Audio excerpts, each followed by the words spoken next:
देखिए, मैं engineer S S दास हूँ। मैं all India value association president हूँ। हम लोग अपना मेंबर पूरा ऑल ओवर इंडिया में हमारा मेंबर है। तो उनको ट्रेन करने के लिए हम हर महीने पहला शनिवार को हम लोग को मंथली वेबिनार करते हैं। आज एक विशेष हम लोग टॉपिक रखा था एनपीए के ऊपर। मैं बता दूँ एनपीए होता क्या? एनपीए का फुल फॉर्म होता है नॉन परफॉर्मिंग एसेट। मतलब जो एसेट परफॉर्म नहीं करता उसको नॉन परफॉर्मिंग कहते हैं। तो आम पब्लिक सोचेगा कि नॉन परफॉर्मिंग होता क्या? एक्चुअली क्या है, जैसे मान लो कोई बैंक में जाता है, अकाउंट खोलने आता है, उसको हम बैंक के कस्टमर कहते हैं। और जब कस्टमर को कोई लोन का जरूरत पड़ती है, उसको हम बोरोअर कहते हैं। और जब बोरोअर लोन लेने के बाद नहीं दे पाता, चुका पाता है पैसा, तो उसको हम डिफॉल्टर कहते हैं। तो जहाँ पे डिफ़ॉल्ट हो गया, ये लगभग एनपीए हो गया, मतलब ये कासेट जो है एनपीए में चला गया। और बैंक जो है 3 महीने बाद जो है इसको एनपीए डिक्लेयर कर देता है। तो एनपीए भी जो है ना, जो आदमी है, वो भी 2 तरीके से है। कुछ आदमी जो है ये जानबूझ के एनपीए कराते हैं और कुछ लोग अनजाने में मजबूरी हो जाती है। जैसे कोरोना में है, कोरोना में बहुत सारी इंडस्ट्री बंद हो गई, तो बहुत सारे अकाउंट एनपीए हो गए। वो किसी के बस में नहीं है, तो इसको हम नॉन इंटेंसिव डिफ़ॉल्टर कहते हैं। लेकिन जो इंटेंशनली, जिनको हम इंटेंशनल डिफ़ॉल्ट कहते हैं, वो सबसे खतरनाक होते हैं, क्योंकि ये जानबूझ के या पहले से ही सोच ले रखा था कि हमें बैंक को पैसा चुकाना ही नहीं। तो पहले होता है कि एक्चुअली ये एनपीए होता क्यों है? उसका ज़िम्मेदार कौन है? भाई इस काम में दो मेजर पार्ट है। और अगर हम लीगल एडवाइस छोड़ दें या चार्टर्ड अकाउंट छोड़ दें, तो मेजर दो पार्ट है, एक तो बैंकर, एक वैल्यूअर। तो अभी बचा कि दोनों में से जिम्मेदार कौन है। अगर एनपीए हुआ तो उसका जिम्मेदार कौन है, ये जिम्मेदारी एक तय करना जरूरी हो गई। क्योंकि देश का विकास के लिए, आर्थिक विकास के लिए एनपीए एक कैंसर जैसे बीमारी से हुआ। अगर एनपीए होता रहे, कंटिन्यू चलता रहेगा, तो फिर पूरा देश का आर्थिक स्थिति बड़ी खराब हो जाएगा। और जैसे अमेरिका स्थिति हुई थी, ऐसा भी इंडिया में हो जाएगा। लेकिन इंडिया का आर्थिक स्थिति थोड़ी अच्छी है, इसलिए वहाँ तक पहुँचेंगे नहीं। और खुशी की बात ये कि जो एनपीए का, जो आरबीआई का गाइडलाइंस है, 5% एडमिसिबल परमिसिबल होती है आरबीआई के गाइडलाइंस से। और कुछ साल पहले ये 5% ज़्यादा थी। लेकिन अभी अगर देखा जाए, पिछले साल ये 3.7% थी, और अभी घट के 2025 में, अभी इस साल जो है, ये 2.6% तक आ गई। मतलब एनपीए का अमाउंट धीरे धीरे कम हो रहा। और उसका जो आपका जो एनपीए रेशियो है, ये 0.6% है। तो इसलिए मतलब हम लोग जो इंडियन जो इकोनॉमिक कंडीशन है, वो अच्छी है, मतलब कंट्रोल में। लेकिन बात है, इसके बावजूद भी हम एनपीए से दूर रहना चाहिए। अगर मान लो 0% तो एनपीए होगा, ये तो गारंटी नहीं, जीरो एनपीए तो होना ही होना है। कोई बिजनेस करता है, कहीं ना कहीं घाटा होता है, तो ये नॉर्मल प्रोसीजर है। तो एनपीए को हम रोक नहीं सकते, लेकिन एनपीए को हम कंट्रोल कर सकते हैं। तो आफ्टर ऑल एनपीए होता क्या, उसका जिम्मेदारी कौन है? देखिए, पहले जो लोन लेने जाता है, बैंक जाता है, बैंक का जो बरोड जाता है, वो अकाउंट खुलाता है और उसका लोन लेता है। ये जितना सारा सिस्टम है, ये बैंक अपना कस्टमर को जानता है। जैसे आप देखते हैं केवाईसी है, नो योर कस्टमर। जिनका केवाईसी पूरा होता है, जिनके बारे में बैंक जान जाता है, ये आदमी अच्छा है, अच्छा बिजनेस करेगा, इसका फाइनेंस स्टेटस अच्छा है, तो ही तो उसको बैंक लोन देना चाहता है ना। पुराने जमाने में जब जमींदार जमींदार प्रथा थी, तभी भी ये लोन सिस्टम थी। ये नहीं कि लोन सिस्टम अभी शुरू हुई। अभी इसको एक मॉडरेट हो गया, बैंक लोन कर रहा है। उस जमाने जमींदार लोन करते थे। क्या जमींदार लोन का कोई आदमी का पैसा डूबता था? कभी नहीं डूबता था। अगर कोई नहीं दे पाता, वो वसूल लेता था। ऐसे बैंक का सिस्टम ऐसा हो गई कि ये वसूल ही नहीं पाता। खैर, आजकल स्थिति थोड़ी सी अच्छी है कि कुछ जो एनपीए रेट कम हो गई, लेकिन फिर भी इस पर कंट्रोल करना जरूरी है। आप अगर देखें कि एनपीए वैल्यूएशन करता है।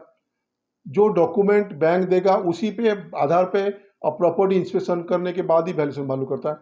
तो इसलिए जो रिस्पॉन्सिबिलिटी है, मोस्टली बैंकर के ऊपर जाती है कि बैंक जो लोन देता है वो गलत चॉइस करता है।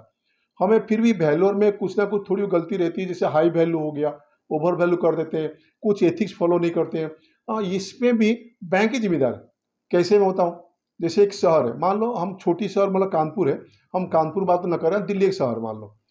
तो दिल्ली शहर में जो लोग रहते हैं दिल्ली में, वो बैंक को चाहिए वहाँ की लोकल वैल्यूअर से वैल्यूएशन कराए। लेकिन होता क्या है, दिल्ली के आदमी से वैल्यूएशन न कराते हुए अगर 1000 किलोमीटर दूर से किसी को वैल्यूएशन करवाई जाएगी, तो गलत है। सेम चीज कानपुर की कोई छोटी शहर सेम थी है। अगर जो शहर में वैल्यूएशन है, जो शहर बैंक है, अगर वहीं का बैंक अगर अपने वैल्यूअर से काम नहीं कराएगा, इसके पीछे एक थोड़ी गलत मिसाल जाती है कि आफ्टर ऑल बैंक अपने शहर का वैल्यू को छोड़ के बाहर का लोगों से काम क्यों कराता है, जिसपे कि उसको जानकारी कुछ नहीं होती है। वहाँ कहाँ रेट जानकारी नहीं होती, कोई जोग्राफिक कंडीशन मालूम, कुछ नहीं मालूम होती। फिर भी इतना दूर से आदमी को वैल्यूएशन काम करने के लिए क्यों देता है?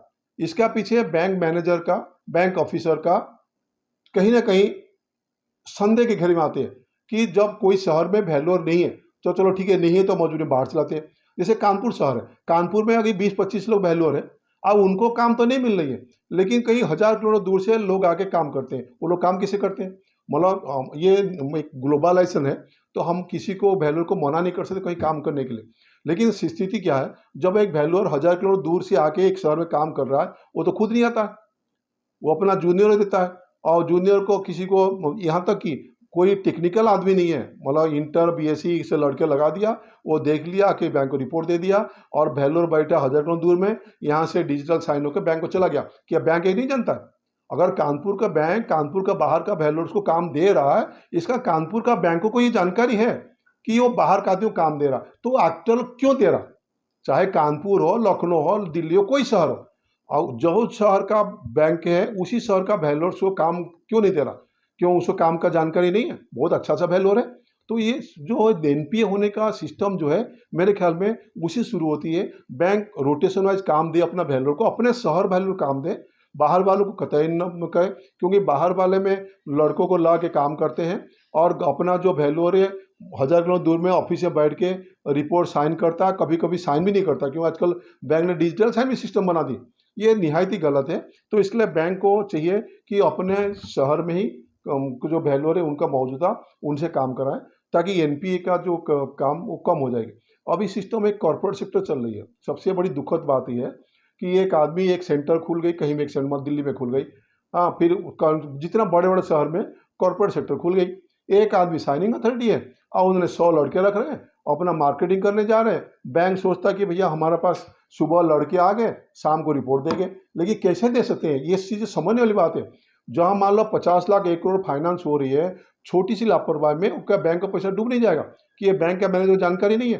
भाई बैंक का मतलब कानपुर शहर में आपका चीफ मैनेजर बैठा हुआ, एजीएम बैठा हुआ, डीजीएम बैठा हुआ, तो इनको जानकारी नहीं है क्या? तो इसलिए ये है कि सबको मेरा अनुरोध है, यहाँ तक हेड ऑफिस तक, कॉर्पोरेट ऑफिस तक, हम भी मतलब सबको ध्यान देनी चाहिए। हम परसों हमारा कॉर्पोरेट ऑफिस स्टेट बैंक से बात हो रही थी, हमने बल्कि एक चिट्ठी लिखा सभी बैंकों को।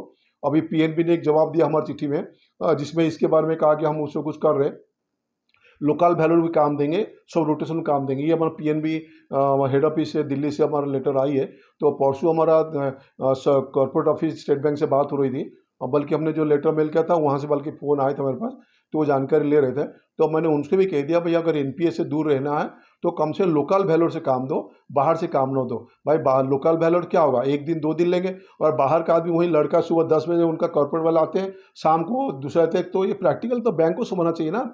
आफ्टर ऑल वो एक दिन में जो बंदा वैल्यूअर वहाँ बैठा हो हजार का, तो रिपोर्ट कैसे दे रहा? ये चीज़ समझने वाली, सोचने वाली बात है।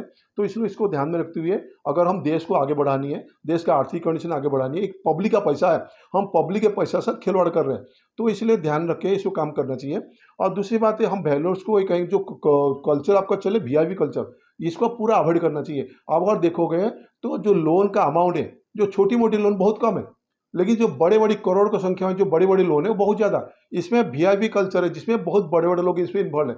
तो इसलिए ये सब कंट्रोल करने के लिए बैंक को बड़ी सख्त कदम उठानी चाहिए। आखिर पब्लिक का पैसा, पैसा हमारा ही है। हम आपको सरकार को इनकम टैक्स दे रहे हैं, सेल टैक्स दे रहे हैं, बहुत सारे टैक्सेस दे रहे हैं, तो पैसा तो हमारा ही हुआ ना।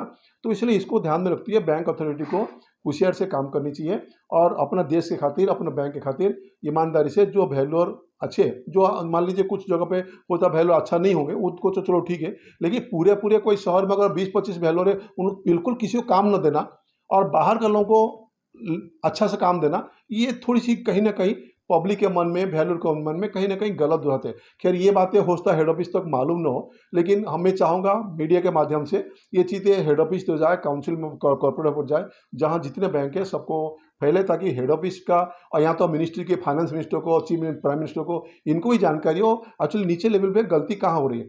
तो ये गलती को सुधर जाएगी, तो एनपीए का अमाउंट कम हो जाएगी। और वैल्यूअर्स से मैं इतना रिक्वेस्ट करूँगा, वो देखो 2 चीज़ें हैं, या तो नाम कमाओ फिर दाम कमाओ। हाँ, अपना पेट भरने के लिए अगर तो आप सुबह से जाओगे, एक दिन में 2-3 प्रॉपर्टी अगर वैल्यूएशन कर लिए तो भी काफ़ी है। हम पैसा लालच न रखें, हम एथिक्स के फॉलो करते काम करें। जो एथिक्स, अगर एथिक्स के काम करोगे ये तो टेंशन नहीं रहेगी। और छोटी सी बात देखो, अभी एक प्रॉपर्टी 10 करोड़ रुपया की फाइनेंस हुई थी करीब 3 साल पहले, उसका एनपीए हो गई, एनपीए ने दूसरे वैल्यू उसको 5 करोड़ कर दी।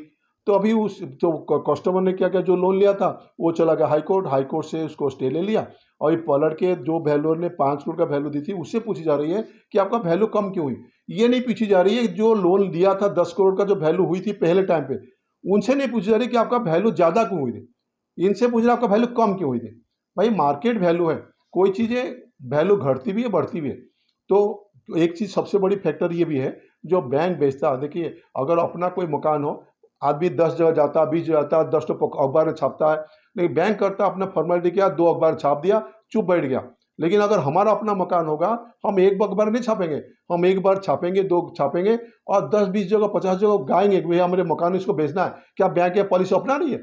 अगर बैंक को इतना पैसे में नहीं बिक पा रही है, कम में बिक रही है, इसके पीछे बैंक का पॉलिसी तो सिस्टम गलत है। हमको याद है स्टेट बैंक के 8-10 साल पहले थी, वहाँ के एजीएम साहब आए हुए थे, वो रिटायर्ड हो गए हैं। उन्होंने आज ही वारिज बेसिस में सभी प्रॉपर्टी बिक गया, फिर अच्छे दाम में बिक गया।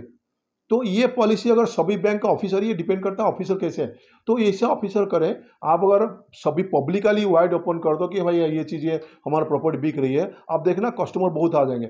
सिर्फ एक बात दिक्कत है कि आजकल जो 1 नंबर 2 नंबर सिस्टम चल रही है, उसमें आम आदमी को मकान तो बिक जाती है, मतलब आराम से मिल जाती है, मतलब को खरीद वैल्यू मिल जाती है, लेकिन बैंक को नहीं मिल पाती क्योंकि उसको 2 नंबर सिस्टम भी है। तो इसलिए जो दोबारा एनपीए प्रॉपर्टी जो कम पैसा बिकने का मेन मकसद ये भी है कि इसमें 2 नंबर का इन्वॉल्वमेंट होती नहीं, क्यों बैंक पैसा लेता है 1 नंबर में। तो इसलिए थोड़ी सी कहीं ना कहीं ये चीज़ें रहती, दिक्कत रहती है। लेकिन फिर भी अगर बैंक अपना पॉलिसी चेंज कर दे, और अब बैंक अपना एडवर्टाइजमेंट का सिस्टम चेंज कर दे, एक अखबार न डाल के 2-4 अखबार में डाले, और पब्लिकली भी अनाउंस कर दे भाई डिंगड़ो पिटवाले के हमें मकान बिकने जा रही है, तो आराम से बैंक को जो है अच्छा खासा पैसा मिल जाएगा, एनपीए नहीं होगी। आपको वैल्यूअर को जिम्मेदारी, मतलब इसमें जिम्मेदारी ठहराना एक गलत बात है। ऐसा कुछ वैल्यूअर जरूर ऐसा होते होंगे जो ओवरवैल्यू करते होंगे, ना नहीं करता हूँ, उनको तो ठीक है पॉलिसी मिलना जरूरी है, लेकिन बहुत सारे वैल्यूअर है जो ईमानदारी से काम करते हैं, और वैल्यू जो कम हो जाती है उसके लिए उनको जिम्मेदार न ठहरा जाए, इसको बाकायदा एनालिसिस किया जाए। अगर कोई वैल्यूअर कोई गलत से कोई एक्शन लेने के कोई आप करते तय, तो वो देखिए उनका जो एसोसिएशन जो इन्वॉल्व है, चाहे कोई भी वैल्यूअर है, हाँ कोई, जैसे हमारा ऑल इंडिया वैल्यूअर्स एसोसिएशन है, हमारा बहुत सारे मेंबर है, तो अगर मेंबर है, मेंबर कोई दिक्कत है, अगर आपका हमारा मेंबर से कोई दिक्कत है, तो आपको अनुरोध करते हैं कि आप जो है हेड ऑफिस को, हमारा हेड ऑफिस को लिखिए, और हेड ऑफिस को एनालिसिस करेगा, और ईमानदारी से या करके और रिपोर्ट दे देगा कि हाँ इसमें गलती वैल्यूअर की या बैंक की, ये निश्चित बात है। तो इसलिए ये चीज़ें आम पब्लिक के पैसा है, पब्लिक पैसा बचाना हमारा सबकी कर्तव्य है। तो इसलिए बैंक और वैल्यूअर सब मिलजुल के काम करें ताकि एनपीए घटती जाए, हमारे देश का विकास होते चला जाए। सर, जो लोगों का एनपीए होता है, पैसा नहीं देते हैं बैंक पर, तो क्या बैंक क्या कार्रवाई करती है देखिए, अपने? जब एनपीए होता है तो बैंक क्या करता है, सिंबल पैसा लेता है, फिर फिजिकल पैसा लेता है, लेकिन इतना प्रॉपर्टी बिकता नहीं है। जब जब ओवर वैल्यू हो जाती है, तो जब देखता है बैंक, मान लीजिए कोई 10 लाख दिया और प्रॉपर्टी 20-25 लाख की है, तो बैंक हाई ऊपर हो जाता है, तो वो छोड़ता नहीं। लेकिन जहाँ पे 10 के जगह ओवर वैल्यू हो गया, प्रॉपर्टी दिया 10 लाख, प्रॉपर्टी वैल्यू 5 लाख बनती है, तो वह मजबूरी बैंक जो है उसको कम्प्रोमाइज़ करता है, क्योंकि जो जानकारी होगी इतना बेच नहीं पाएगा, तो मजबूरी वो कम्प्रोमाइज़ करता है। तो सर, जैसे मैनेजर की जो गलतियां होती हैं, जो लोन देते थे, दुकान वसूल नहीं पाते हैं, तो इन पर क्या कार्रवाई हो सकती है देखिए सर? ये सिस्टम भी गलत है। बैंक जो है, मान लीजिए 2 साल पहले कोई बैंक ने लोन किया, वो चला गया, ट्रांसफर हो गया, नया ब्रांच आ गया, आप उसी ब्रांच मैनेजर को जिम्मेदारी दी कि आप एनपीए वसूलो। मैं तो चाह रहा हूँ पॉलिसी ये होना चाहिए, जो बैंक ने लोन किया, जिनके पीरियड में लोन खराब हुआ, उन्हीं को दोबारा ही बुलाओ और उनसे को वसूली करें। तो क्यों, देखिए बैंक में बहुत सारे ऑफिसर ईमानदार हैं, वो दूर दूर तक वो चाहते हैं कि हमारा प्रॉपर्टी सही हो, हमारा जो है कोई मतलब गलत चीज़ ना हो। लेकिन कुछ जगह हिंदुस्तान है, इतना सारे लोग हैं, तो कोई ना, कभी तक भोपाल में एक आया था, अभी परसों नरसों पेपर कट ली, वहाँ पे मैनेजर ने कैसे गड़बड़ करी। और उसके कुछ दिन पहले आया था एक मैनेजर ने वो ये सर यूबीआई के, यूनियन बैंक की, उन्होंने क्या घपला करी। तो घपला तो बैंक से करती करती, लेकिन इनका संख्या बहुत कम है। तो इसलिए जो है, जो मैनेजर अगर एक बार पेनल्टी पनिशमेंट उनको मिल जाए, जो मैनेजर लोन करता है, जिनके पीरियड लोन खराब हुआ, उन्हीं को ट्रांसफर के बावजूद भी उनको दोबारा बुला के कहो वो पैसा वसूलने के लिए, तो फिर सिस्टम सुधर जाएगा, क्यों, डर के मारे। और जब हम आदि चला आता है दूसरे को कर देते, वो बेचारा सुबह शाम कहाँ कहाँ भागेगा। तो इसलिए मैनेजर को जो बैंक सिस्टम ही होना चाहिए। एक देखिए, जो हमारा अभी आजकल 3.7 से हम 2.6% तक आ गए, मतलब हमारा जो इंडिया में हमारा एनपीए का अकाउंट धीरे धीरे कम हो गया, मतलब सेफ साइड में है, लेकिन फिर भी हम इसको 1% तो भी ला सकते हैं। उसके लिए वही सिस्टम बनाए कि लोन जो बैंक मैनेजर है जो लोन गड़बड़ करता है, वो तो ऐसे ना, कुछ लोन गलत जानबूझ के होता है, कुछ लोग अनजाने भी होता है। तो अनजाने में तो आप कुछ नहीं कर सकते हो, लेकिन जानबूझ जो मैनेजर गलत करता है उसको दोबारा फाइनेंस में सिस्टम में उसको इन्वॉल्व न किया जाए, और उसका पलटा उसी ब्रांच को भेजा जाए वापस कि जाओ तुम जो बैंक से लोन करके आए हो वो बैंक से लोन पूरा पूरा वसूल करने बाद तुम दूसरे जगह करेंगे, या तुम ट्रांसफर रोक दो, प्रमोशन रोक दो, हर चीज़ करो तो सिस्टम बिल्कुल सुधर जाएगा। All of you for the evening technical webinar seminar organized by All India Well Organization. So to begin with, I would like to call Sir S.S. Das, Sir, President of IVA, to welcome the gathering. I would like to welcome all of you in this webinar. Bhupen Singh ji is very well experienced. Actually, I was busy in Durga Puja, so I could not contact him. But within 2-3 days, I contacted him. So he agreed to deliver this lecture. So I am sure all of you will enjoy this lecture. This NPA account, NPA is very much important topic. If there will no NPA, then of course our country will go much more upper side. Today there are some problems. Our chief guest, Mr. Behera, he is the GM in Union Bank of India, Chennai. But he had agreed to join. But unfortunately, at the same time, they got the call from their central office. So they are to join the VC. They are also discussing in this NP account itself, MSME and NP account. So at the same time they are having. So he told sorry to us. So he will not be today joining us. Actually, we have tried for IDBI, but ma'am of this GM of Kanpur, he had gone to Ajodhya for darshan. One more positive thing come up. Some 3 days back, we had given one letter to State Bank mentioning various problems of valuers, and there is a call from corporate office Mumbai. So she also had to join us as chief guest, but she is also busy. But anyway, she gave my corporate sector, corporate office of the State Bank India are giving positive response, like the problems we are facing, the payment and the work decision. There are a lot of problems we are facing all over the India, and we have discussed the matter on telephone also. We have discussed and written. We had to give the mail by some 4 to 5 days back, and the same next day I had got a telephone call from madam. She was from corporate office Mumbai. So she has taken it very seriously, and she will look after the matter very urgently, and I'm sure will be benefited out of that. Now, I would like to request one thing. On 8th of the next month, we are going to organize one national seminar. So I would like to request all of you to join us and start registering from tomorrow onwards, because we will be in position to know how much gathering will there and whether they will be requiring some hotels to stay also. This time, of course, so we'll have some different planning. The persons will stay will be charged as per the IIT. Either we'll book in IIT or in Indian Institute of Falls Research. I think the rent is only 1,200 rupees. That is to bear by the member who is joining to us. Otherwise, those who will require only 3 to 4 hours they will not be charged anything, but they will stay for one night. Then of course this will be as per the provision of the IIT or IFER, and we will be arranging the staying problems not in hotel but IIT or IFER, and in both the places are very good places, and all are located in the GT road, having approach of metro. So you'll have no problems. But the persons who will be requiring accommodations are requested to register as early as possible, requesting us to arrange for the staying. Two of our members, see, as we are told, we are a family of IVA family, and from our family, two of members are contesting election in Institution of Engineers, civil branches. One is Sunil Patnaik from Bhubaneswar.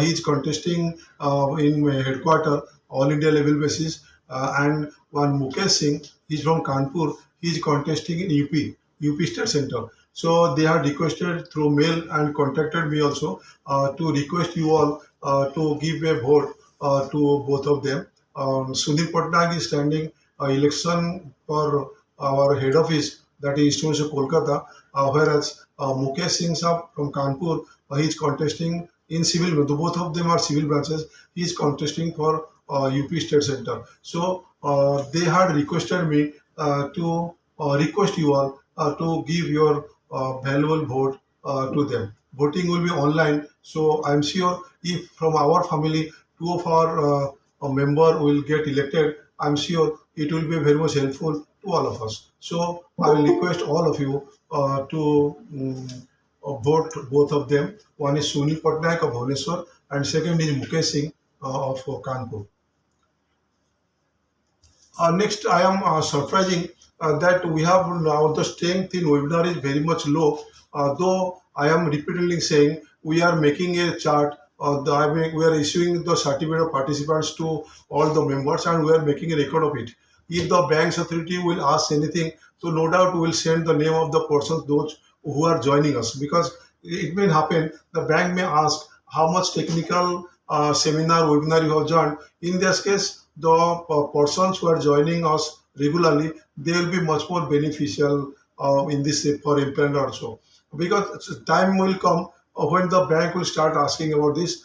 So I request all the members of IVA to join regularly the webinar going to be organized by the All India Value Association, and this is for you all to this is all to help you all. Along with, apart from that joining webinar, we are also discussing various problems, and based on that we are representing head office or the bank or the office.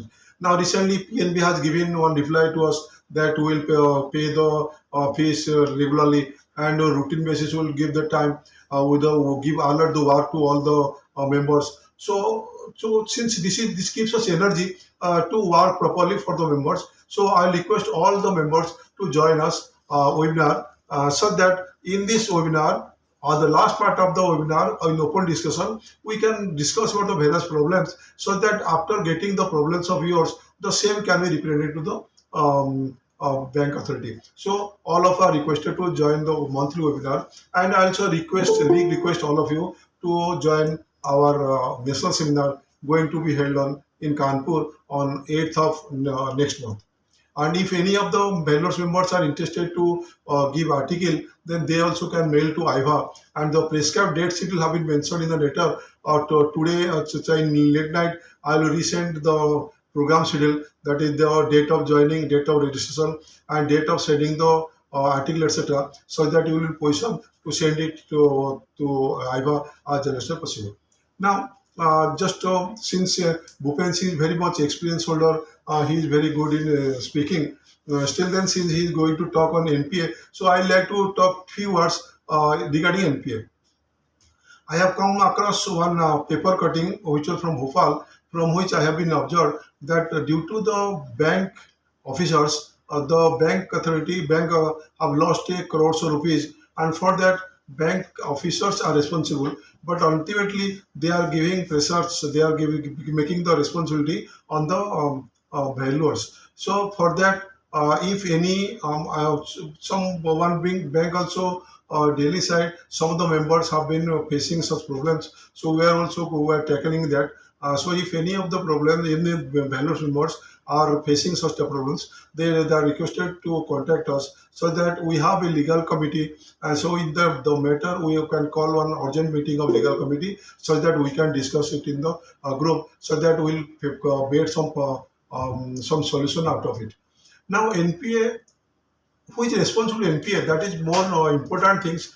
See, we are working valuations, we are doing the valuations of any property, and that belongs to the public, and that is the customer. When bank goes on, the one person goes to open an account, he is the customer. Then he takes borrow, he do get the loan. Then we call the borrower. Then when the accounts go bad, he said to the defaulter. So we have nothing to do with the customer and borrower and also defaulter. So if bank sanctions some loan, this is the responsibility of the bank to go through this economic condition and this working styles. All this is before sanctioning the loan. We, in the other hand, do the valuation of the property. For that, we have to take much more care. The ethics, if you follow the ethics, then this is okay. There are no problems. Now, for that, to avoid that, I'll give some tips how to precaution ourselves. See, as you know, as your demarcations, all these things, boundary variations, all we know. But in these things, we have to see the sentimental values we have to think of. Now, suppose one customer is giving one shop and residential houses, so we have to adopt residential houses. So we have to assist banks, please give us the residential houses, don't give any rented property also.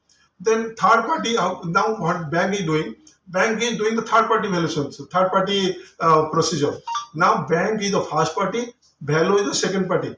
So what bank is doing? Bank is asking the borrower to get the value done by any value. So that is done. So we are also working on that. In Kanpur also we have started working in that, and I'm sure it will be followed throughout India. So we are working in that. The bank should issue one letter of appointment or engagement so that we will work accordingly. So a lot of factors is to be considered. We have to think of, and we have to, before giving any valuation without any pressure, you all should do the valuation, neither over valuation nor under valuations. So we all have to think about it. But fortunately, I was going through the record. Initially, before during 2018 or so, our NPA rate was more than 8%. This is the guidelines of the Reserve Bank of India. Is the 5% is the manageable. That is the standard for NPA, which is permissible. During 2018 and before that, it was more than some 10% or so. But fortunately, the rate had gone down. So last year it was some 3.7%, which had come down to 2.8% 2025. That means the rate of income NP is going on. So that is a very good signal of the economic growth of the country. I am sure the value is also part of it. That which shows not only bankers are good handed it. The responsibility of the value should be having more, and the working style of the value change. So due to which the NPA amount, the percent of NPA is going down, and at present during 2025 the NPA is only 2.8%, whereas as per RBI the minimum that is the permissible NPA is 5%. So we are in very much safer side. Fortunately, during 2024 December, our percent net NPA ratio is 0.06% only, that 0.6% only. That is also very good sign, which shows all the valuers are working honestly, and due to which the NPA account is going down. Only thing is problems we are facing, that is VIP culture. If you go go on working, then you will find whatever NPA has become, that is a big corporate sector, that is a VIP sector. So we have to avoid this VIP culture. So all of us should be much more care about this VIP culture, so that because major of the loans are going bad in the VIP culture, that is corporate sectors, that is to be avoided, and we valuers should take much more care of it. So I am sure we'll enjoy Bhupenji Singhji and we'll gain something from us. Lastly, I'll also request all of you to join on the monthly webinar regularly, and join us on 8th November 2025, the seminar which is going to in Kanpur. I'm sure this will not only, see, we are all 50, 60, we have all learned everything, but friendship is also very important part. You will come, we'll meet each other, interact each other. So I am sure all of you will get registered within 1 or 2 days, and all the members of our associations will join the national seminar going to be organized in Kanpur on 8th of November. Thank you.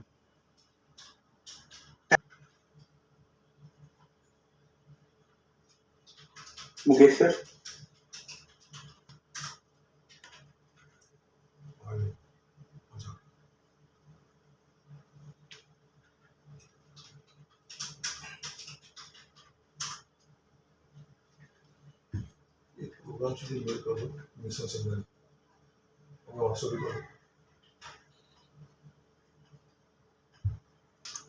Hello. हाँ sir, आवाज आ रही sir. Speak. Okay. Thank you, sir. On behalf of the Institute of Engineers as well as IVA, I would like to welcome all dignitaries, chief guest as well as keynote speaker of today's webinar. As we organize this seminar first Saturday of each month. This time we are also organizing. And since the formation of IVA, due to the efforts of Secretary, All India President of IVA, and coordination with the Institute of Engineers, this event is continuously organizing by the IVA. As far as my knowledge is concerned, so many different organizations they have started these type of activities, but after 1 year or 2 years, they couldn't continue it. So in that sense, IVA is definitely deserved for the appreciation for this type of activity. Once again, I would like to welcome all dignitaries, all IVA members as well as Institute of Engineers member, keynote speaker, chief guest for attending this program. Thank you very much. Thank you, sir, for your warm welcome. Now, I would like to invite Shri O.P. Verma, Chairman, IVA Delhi, to introduce the today's speaker for the topic. Verma, sir. Sir, you are on mute. Thank you. Yes. Thank you. I am grateful to Dasji for giving me this opportunity to introduce our admired speaker, Shri Bhupender Pratap Singh, at today's webinar. I personally know Mr. B.P. Singh through our past association as officers at UP Financial Corporation for you can say more than 2 decades together. He is a civil engineer by professional qualification and a distinguished real estate valuer with a wealth of experience of more than 4 decades, including that at UP Financial Corporation. He holds a master's degree in business administration and real estate valuation. He is a member of the Board of Studies for Valuation Studies in Real Estate at MIT University, Noida. He is a visiting assistant professor at Institute of Chartered Accountants of India for training in valuation to the chartered accountants, and is often invited as a guest faculty at officers training centers of various banks. He is a very good writer also. I hope many of us have already read his articles in the magazines published by the Institution of Valuers and IOV RBF also. He is a practicing registered valuer under Wealth Tax Act since I think 2008, and also registered valuer of IBBI for a land and building. He has been providing services of valuation to various Indian banks, multinational corporations, and foreign ports also, as he is a professional member of Royal Institute of Chartered Surveyors. He is very intelligent person and won accolades as service provider by the government of UP, and he has vast experience in the field of valuation and admired often by the bankers for his acumen. I personally wish him all the success in all the endeavors he undertakes. Now I request Mr. Singh to please guide us with all his wealth of his knowledge through today's topic related to the valuation of properties of bank NPs. Thank you very much. Mr. Singh, please.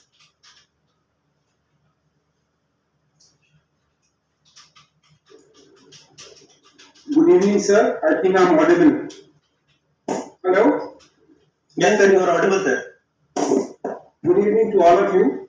और वर्मा जी को विशेष तौर से मेरा धन्यवाद. वो हमारे senior रहे हैं, उनसे हमने बहुत कुछ सीखा है. और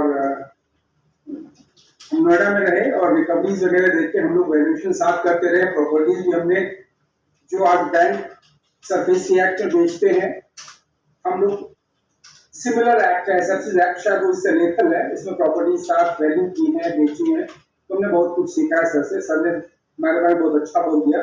शायद मैं उस काबिल नहीं था, नहीं सर, ये एनीवेज. तो हम आज का अपना टॉपिक शुरू करते हैं और ये है drive by valuation in NPA cases a practical compromise. ये हमारा वैल्यूएशन प्रोफेशन पिछले 2 डिकेड्स में ही अगर देखा जाए इवॉल्व हुआ है और उससे पहले ये जो हमारा सब्जेक्ट था वैल्यूएशन, ये बिल्कुल कॉमन सेंस का विषय था। उसमें कोई जो इस तरह से प्रोफेशन इवॉल्व हुआ है, प्रैक्टिसेस आई हैं और हम लोग भी अपने को एजुकेट कर रहे हैं इस फील्ड में। उसके पहले जैसे valuation integral part of human activity, common sense का सब्जेक्ट है, हमारी लाइफ का इंटीग्रल पार्ट। हम हर स्टेज पे वैल्यूएशन करते हैं। अगर हम कोई रास्ता भी अडॉप्ट करते हैं, हम अपनी गाड़ी से अगर हमको टैक्सी करनी है तो हमारा दिमाग इमीडिएटली प्रोसेस करता है ओला से जाए, उबर से जाए या प्राइवेट टैक्सी से जाए। आई मीन वैल्यूएशन तो हमारे इंटीग्रल पार्ट है और हर आदमी का पार्ट है। वैल्यूएशन हर आदमी हर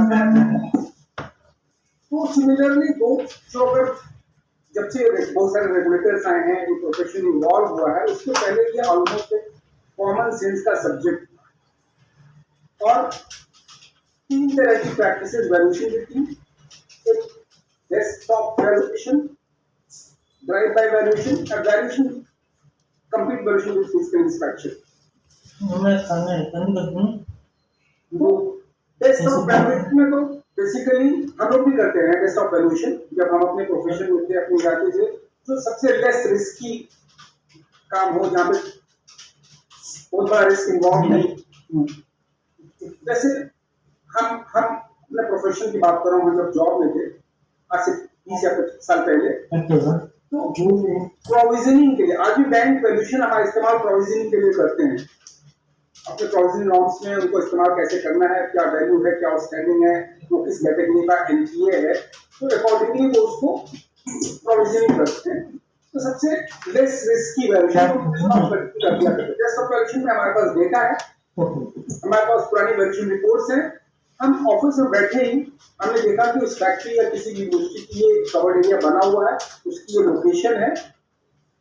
और before 2006 it was a thumb rule कि लैंड की प्राइसेस बाय मीन 10% तक बढ़ रही थी। 2006 से पहली बात बता रहा हूँ, यानी 20 साल पहले। तो हम डेस्कटॉप वैल्यूएशन कर देते थे, लैंड की वैल्यू 10% अप्रिशिएट कर देते थे, बिल्डिंग की वैल्यू करते समय बिल्डिंग की करंट रेट अडॉप्ट करते हुए एप्रिशिएट कर देते थे। So desktop valuation was without risky, less risky, very fast and less involvement of resources. So that was desktop valuation.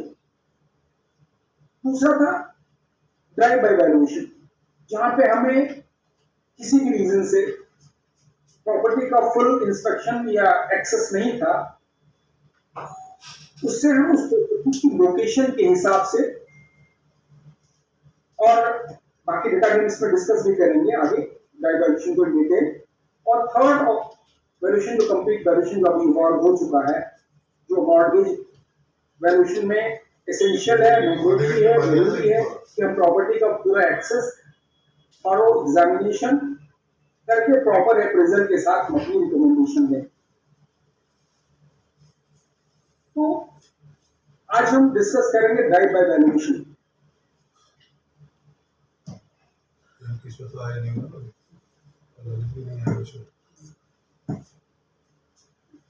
One minute, sir.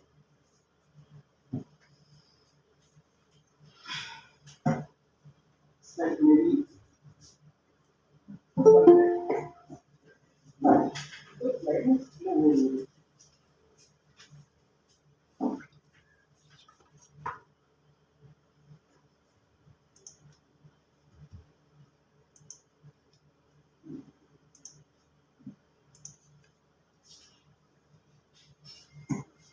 Next slide. Yes.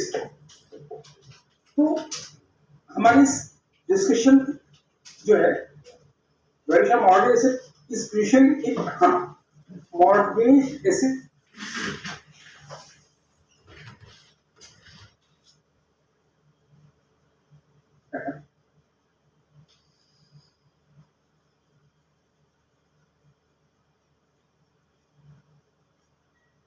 हो जाता है और अक्सर वो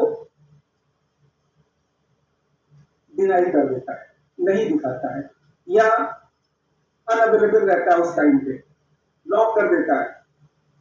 तो और ये तभी होता है जब बैंक ने प्रॉपर्टी पे अपना पोजीशन नहीं लिया है, फिजिकल पोजीशन। और कई बार बैंक अपना फिजिकल पोजीशन इसलिए भी अवॉइड करते हैं क्योंकि once they have taken the position, उनके ऊपर एक तो ऑलरेडी वो एनपीए अकाउंट है और साथ ही साथ उस पर अननेसेसरी के एक्सपेंसेस और ऐड होना शुरू हो जाते हैं, वॉच एंड वार्ड के, सिक्योरिटी के। तो जनरली वो अवॉइड करते हैं। और दूसरा एक बहुत बड़ा रीजन ये भी है, जब प्रॉपर्टी के पोजीशन में होती है तो उसकी सारी रिस्पॉन्सिबिलिटी बैंक की हो जाती है। अगर किसी किस्म का लॉस होता है, उस एसेट में सिग्निफिकेंट लॉस होता है, तो जनरली बोरोवर ब्लेम बैंक पे करता है, कंपल्सरी की डिमांड करता है। तो जनरली वो अवॉइड करते हैं कि पोजीशन न लें, क्योंकि अगर किसी किस्म का लॉस हुआ, थेफ्ट हुआ इसमें उसकी रिस्पॉन्सिबिलिटी आएगी और अकाउंट एनपीए है, साथ ही साथ उस पर जो है एक्सपेंसेस भी ऐड होते चले जाएंगे। तो ऐसे केस में बैंक्स एक रास्ता निकालता है, एक कॉम्प्रोमाइज ही करता है, वो डाइट बाय वैल्यूएशन की डिमांड करता है आपसे, कहता है कि साहब आप प्रॉपर्टी हमारे कब्जे में नहीं है, एक्सेस हमको नहीं मिल पा रहा है, आप बाहर से देख करके हमें रिपोर्ट में।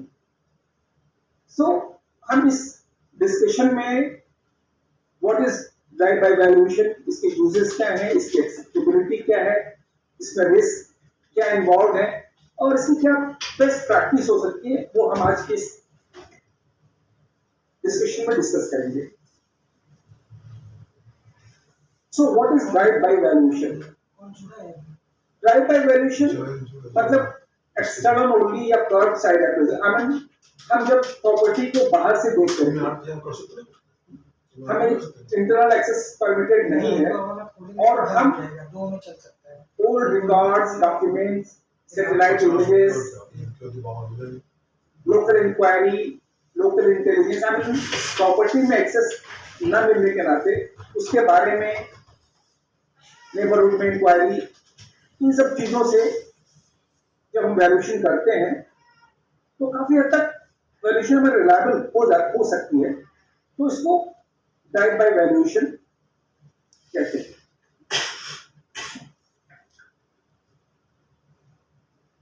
और बैंक राइट बाय वैल्यूएशन कब चाहते हैं हमसे? जब एनपीए डिक्लेरेशन होने के बाद बोरोवर जब होस्टाइल हो जाता है और प्रॉपर्टी के कब्जे में नहीं होती है, उस दशा में वो चाहते हैं कि राइट बाय वैल्यूएशन किया जाए, या उनके पास इतना समय नहीं है कि उस प्रॉपर्टी पे वो कब्जा ले सकें ड्यू टू वेरियस रीजंस। हो सकता है कभी कभी वो डिस्ट्रिक्ट मजिस्ट्रेट या सीएमएम से परमिशन लेकर भी कब्जा लेना चाहते हैं, रिस्पॉन्सिबिलिटी नहीं लेना चाहते। Otherwise bankers are under service act, तो without intervention of any court of law वो खुद भी कब्जा ले सकते हैं, लेकिन जनरली वो अवॉइड करते हैं और वो डिस्ट्रिक्ट मजिस्ट्रेट या सीएमएम के थ्रू ही चाहते कब्जा उनको मिले। तो कभी इसमें टाइम लग रहा है, तो उस दशा में वो हमसे चाहते हैं कि हम राइट बाय वैल्यूएशन करें, या उनको डीआईटी में कोई टाइमलाइन फिक्स है किस पर्टिकुलर डेट तक फाइलिंग कोई करनी है, या ऑप्शन की रिजर्व प्राइस फिक्स करनी, कब्जे में उनकी प्रॉपर्टी नहीं है। तो उस डिव्यूज को अवॉइड करने के लिए कि हमको कब्जा लेने में टाइम लगेगा, या प्रोविजनिंग, उनको प्रोविजनिंग करनी है अपने अकाउंट्स के लिए, वो प्रोविजनिंग करते हैं, एनपीए अकाउंट है तो उसके लिए वैल्यूएशन की डिमांड करते हैं। तो वो चाहते हैं कि कब्जे में नहीं है तो ठीक है, राइट बाय वैल्यूएशन कर लिया जाए। लेकिन वहां पे बोरोवर्स का रेजिस्टेंस भी आता है। बोरोवर वैल्यूअर्स को, और जब वो ये सेंस करता है, उसको ये डर लग जाता है कि हमारे प्रॉपर्टी पे कब्जा ले लेंगे या ऑप्शन करेंगे, तो वो रिकवरी प्रोसेस को डिले करने के लिए या डीले करने के लिए दिखाने में आनाकानी करता है, ताला बंद करके चला जाएगा।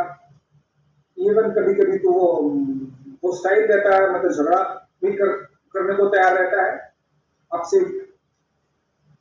बहुत सारे क्वेश्चंस करना, आपको क्या अथॉरिटी है, आप कैसे आए, क्यों आए, ये सब करता है, जिससे उसको वो टाइम गेन करना चाहता है। टाइम जितना ही एनपीए पुराना क्रॉनिक होता जाता है, सेटलमेंट में उसको चांसेस वेवर के बढ़ते जाते हैं। तो वो इसलिए भी वो डिले करता है कि वैल्यूएशन हो पाए, हाँ ना पाए। तो कोई नहीं जुड़ा। हमने जैसे बैंक, कुछ ऐसे बैंक की पॉलिसीज हमने देखी, मेरे पास सरप्राइज हुआ। उस बैंक की पॉलिसी में थे इस first loan and loan principal outstanding 10% पे भी उन्होंने कॉम्प्रोमाइज कर रहे हैं, जो लॉन्ग ड्यू या क्रॉनिक एनपीएज है। 10 साल हो गए, कब्जा ले नहीं पा रहे हैं, बेच नहीं पा रहे, राइज कर रहे हैं, मतलब तो इस ये बेनिफिट बॉरोवर इस बात का बेनिफिट देने के लिए भी अवॉइड करता है, रेजिस्ट करता है। जितना डिले करेंगे हमको सेटलमेंट में उतना ज्यादा रिवर मिलेगा, बैंक को ज्यादा कॉम्प्रोमाइज करना पड़ेगा।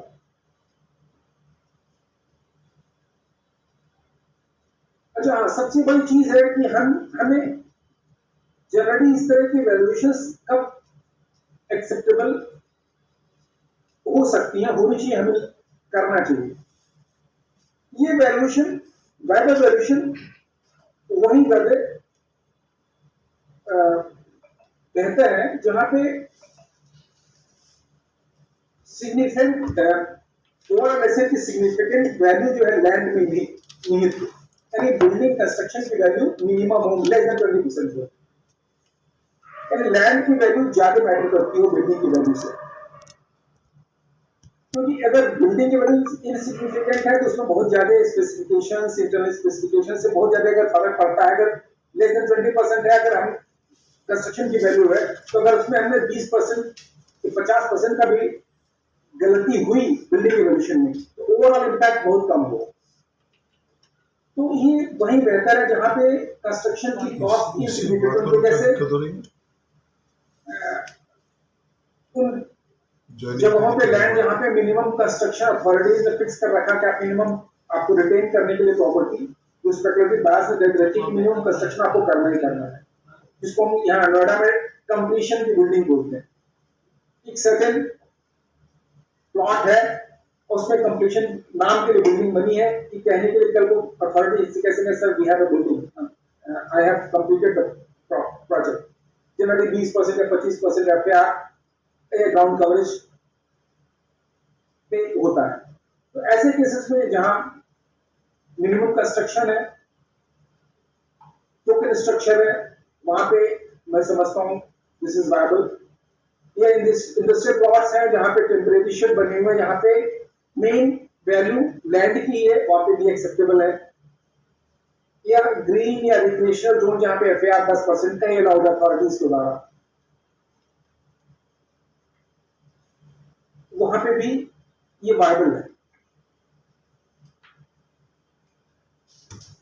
या ये वहां पे भी हम कर सकते हैं जहां पे स्टैंडर्डाइज्ड कंस्ट्रक्शन है, लाइक ग्रुप हाउसिंग प्रोजेक्ट में फ्लैट्स हैं, अपार्टमेंट बिल्डिंग्स में स्पेसिफिकेशन से बहुत ज्यादा, आई मीन कंस्ट्रक्शन के स्पेसिफिकेशन बहुत ज्यादा वैल्यूएशन वैल्यू में नहीं होता, वहां पे हम इस पे जा सकते हैं। या प्लान्ड कॉलोनीज हैं जहां पे सिमिलर स्ट्रक्चर, सिमिलर लेआउट की बिल्डिंग्स बनी हुई है, वहां पे भी एक्सेप्टेबल है इस तरह की ड्राइव बाय वैल्यूएशन। साथ ही साथ हमारे पास रिलायबल सप्लीमेंट्री इंफॉर्मेशन अवेलेबल हो, जैसे पास्ट वैल्यूएशन रिपोर्ट, जिससे हम उसकी स्पेसिफिकेशंस, उसके डायमेंशंस, उसका एरिया, ये सब हमारे पास अवेलेबल हो। Approved building plans, occupancy certificate, completion drawings वगैरह हो, जिससे पता चले बिल्डिंग कब की बनी हुई है, ऑक्यूपेंसी समय उसमें क्या एरिया था। सैटेलाइट इमेजेस तो खैर हमको अवेलेबल रहते हैं, गूगल स्टूडियो से देख सकते हैं, सैटेलाइट इमेजेस से इसका एरिया वगैरह भी देख सकते हैं।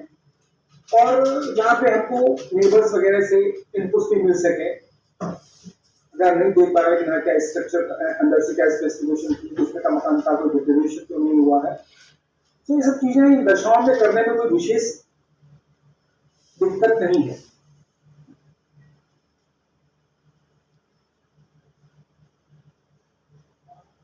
इस ड्राइव बाय वैल्यूएशन में हमारा क्या रिस्क इन्वॉल्व है,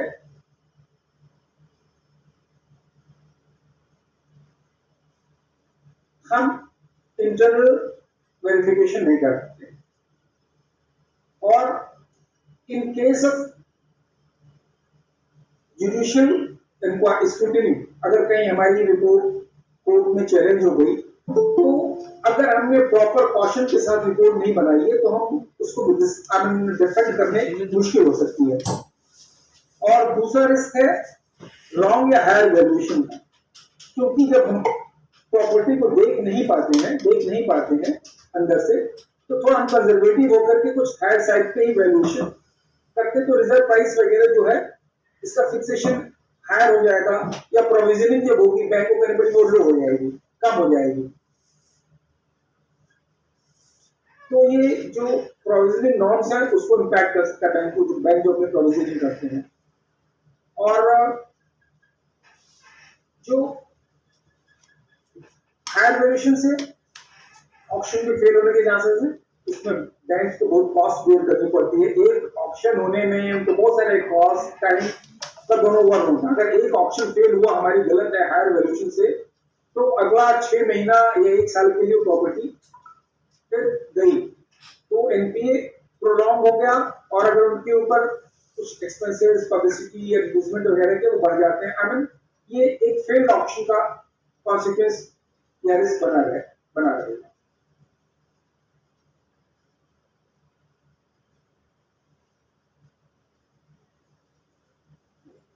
तो इसकी बेस्ट प्रैक्टिस वैल्यूअर्स के लिए जो हम समझते हैं, हमें अपनी कैबिनेट और लिमिटिंग कंडीशन में हमें बहुत ही क्लियर डिस्क्लोजर अपनी रिपोर्ट में करना चाहिए कि ये ड्राइव बाय वैल्यूएशन है, और हमने जो हम कंक्लूड कर रहे हैं हमारा बेसिस क्या है, हम इन डॉक्यूमेंट्स पे ड्राइव करके रिपोर्ट देना है, ये क्लियर डिस्क्लोजर होना चाहिए कि हम किन डॉक्यूमेंट्स प्लानिंग वैल्यूएशन रिपोर्ट्स पे, नेबरहुड में, लोकल इंक्वायरी पे, या किस बेसिस पे हम अपना वैल्यू कंक्लूड कर रहे हैं।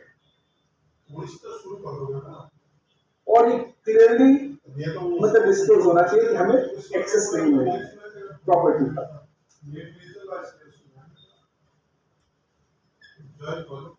और बैंक्स को अगर कभी इन फ्यूचर एक्सेस मिलता है तो उनको इंस्पेक्शन पे दोनों जाना चाहिए, ये हमें एडवाइस भी करना चाहिए। और ड्राइव बाय वैल्यूएशन जहां पे स्ट्रक्चर कंस्ट्रक्शन का कंट्रीब्यूशन हाई है, हाई वैल्यू प्रॉपर्टी है, आई मीन लैंड कंपोनेंट की वैल्यू कम है, बिल्डिंग कंपोनेंट की वैल्यू सिग्निफिकेंट है, तो वहां पे कंप्लीटली अवॉइड, लाइक होटल्स है, हॉस्पिटल्स है, लग्जरी विलास है, कॉम्प्लेक्स कॉमर्शियल प्रॉपर्टीज, मॉल्स वगैरह है, मतलब यहाँ पे तो स्ट्रिक्टली नो होना चाहिए। So that what is drive by valuation, ये एक लास्ट मतलब लास्ट रिसॉर्ट होना चाहिए, जो कोई स्टैंडर्ड प्रैक्टिस नहीं होनी चाहिए। अभी जहाँ पे फुल इंस्पेक्शन मिले, प्रेफरेंस वही होना चाहिए। ये एक कॉम्प्रोमाइज है जहाँ पे एक्सेस डिराइव हो रहा है, हमारे डिस्क्लोजर में ट्रांसपेरेंसी होनी चाहिए, और अपनी रिपोर्ट में जो हमारा कंक्लूजन है, जो रिकमेंडेशन है, जो हमारी एनालिसिस है, ऐसी होनी चाहिए कि हम अगर उस स्क्रूटनी हो रही है तो हम उसको डिफेंड कर सकें totally. So that is all. अब इस पे हम चाहेंगे हमारे दोस्त लोग, अगर कोई क्वेरी है so we should discuss that. Hello hello Yes, sir. You are audible, sir. तो अब हम लोग जो मैंने अपनी बात कही है, अगर कोई क्वेरीज है, कोई बात कहना चाहता है, तो further we can discuss this thing on this topic. Yes sir. नमस्कार सर. नमस्कार सर, प्लीज. सर मेरा एक सजेशन ये है कि ऐसी प्रॉपर्टीज में हमें लिखना चाहिए कि प्रॉपर्टी को अंदर से देखी नहीं जा सकती. सेकेंडली इसमें भी थे ये डिस्क्लोजर तो हमारा बहुत इंपॉर्टेंट डिस्क्लोजर है. उसके साथ में ये लिखना चाहिए कि जो वैल्यू है प्रॉपर्टी की वो वेरी कर सकती है यदि वो अंदर से देखने की परमिशन मिले. ये हम नहीं लिखते हैं. अगर ये जो नेक्स्ट सेंटेंस बोला है आपने, अगर हम नहीं भी लिखते तो इम्प्लाई करता है. हम ये कह रहे हैं कि हमने बाहर से देखा है, मतलब ड्राइव बाय वैल्यूएशन में हम पहले ही कह रहे हैं कि हमें एक्सेस नहीं मिला है. ये हमारी लिमिटेशन रही है. ठीक है. डिस्क्लोजर होना चाहिए. और हमने हमारा बेसिस क्या रहा है, हम किस बेसिस पे हमने किन डॉक्यूमेंट्स के आधार पे पुरानी ड्राइंग्स, लोकल इंक्वायरी की स्पेसिफिकेशंस के बारे में हमने पुरानी रिपोर्ट स्पेसिफिकेशन देखा है या लोकल इंक्वायरी से देखा है, और वहां से भी हमने जो ऑब्जर्व किया है कि बहुत डिटेरियोरेशन नहीं हुआ पुरानी रिपोर्ट और आज की कंडीशन में. जी. तो मतलब डिस्क्लोजर फुल होना चाहिए हमारा, सो दैट अगर कहीं ठीक है.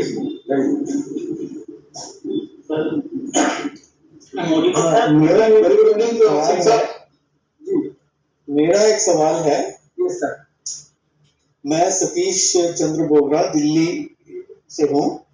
मेरा एक सवाल है कि बैंक्स का एनपीए प्रॉपर्टी करने का क्या क्राइटेरिया है और कितना देर के बाद वो एनपीए की सेटलमेंट करते हैं और उसके लिए क्या वैल्यूएशन वो डिमांड करते हैं, उसका उससे क्या संबंध है? क्योंकि मैंने सुना है कि बैंक्स जो है 2 या 3 साल के बाद एनपीए के जितने भी प्रॉपर्टीज होते हैं उनके साथ सेटलमेंट कर लेते हैं और सिर्फ इंटरेस्ट का मैक्सिमम पार्ट वेव ऑफ कर देते हैं.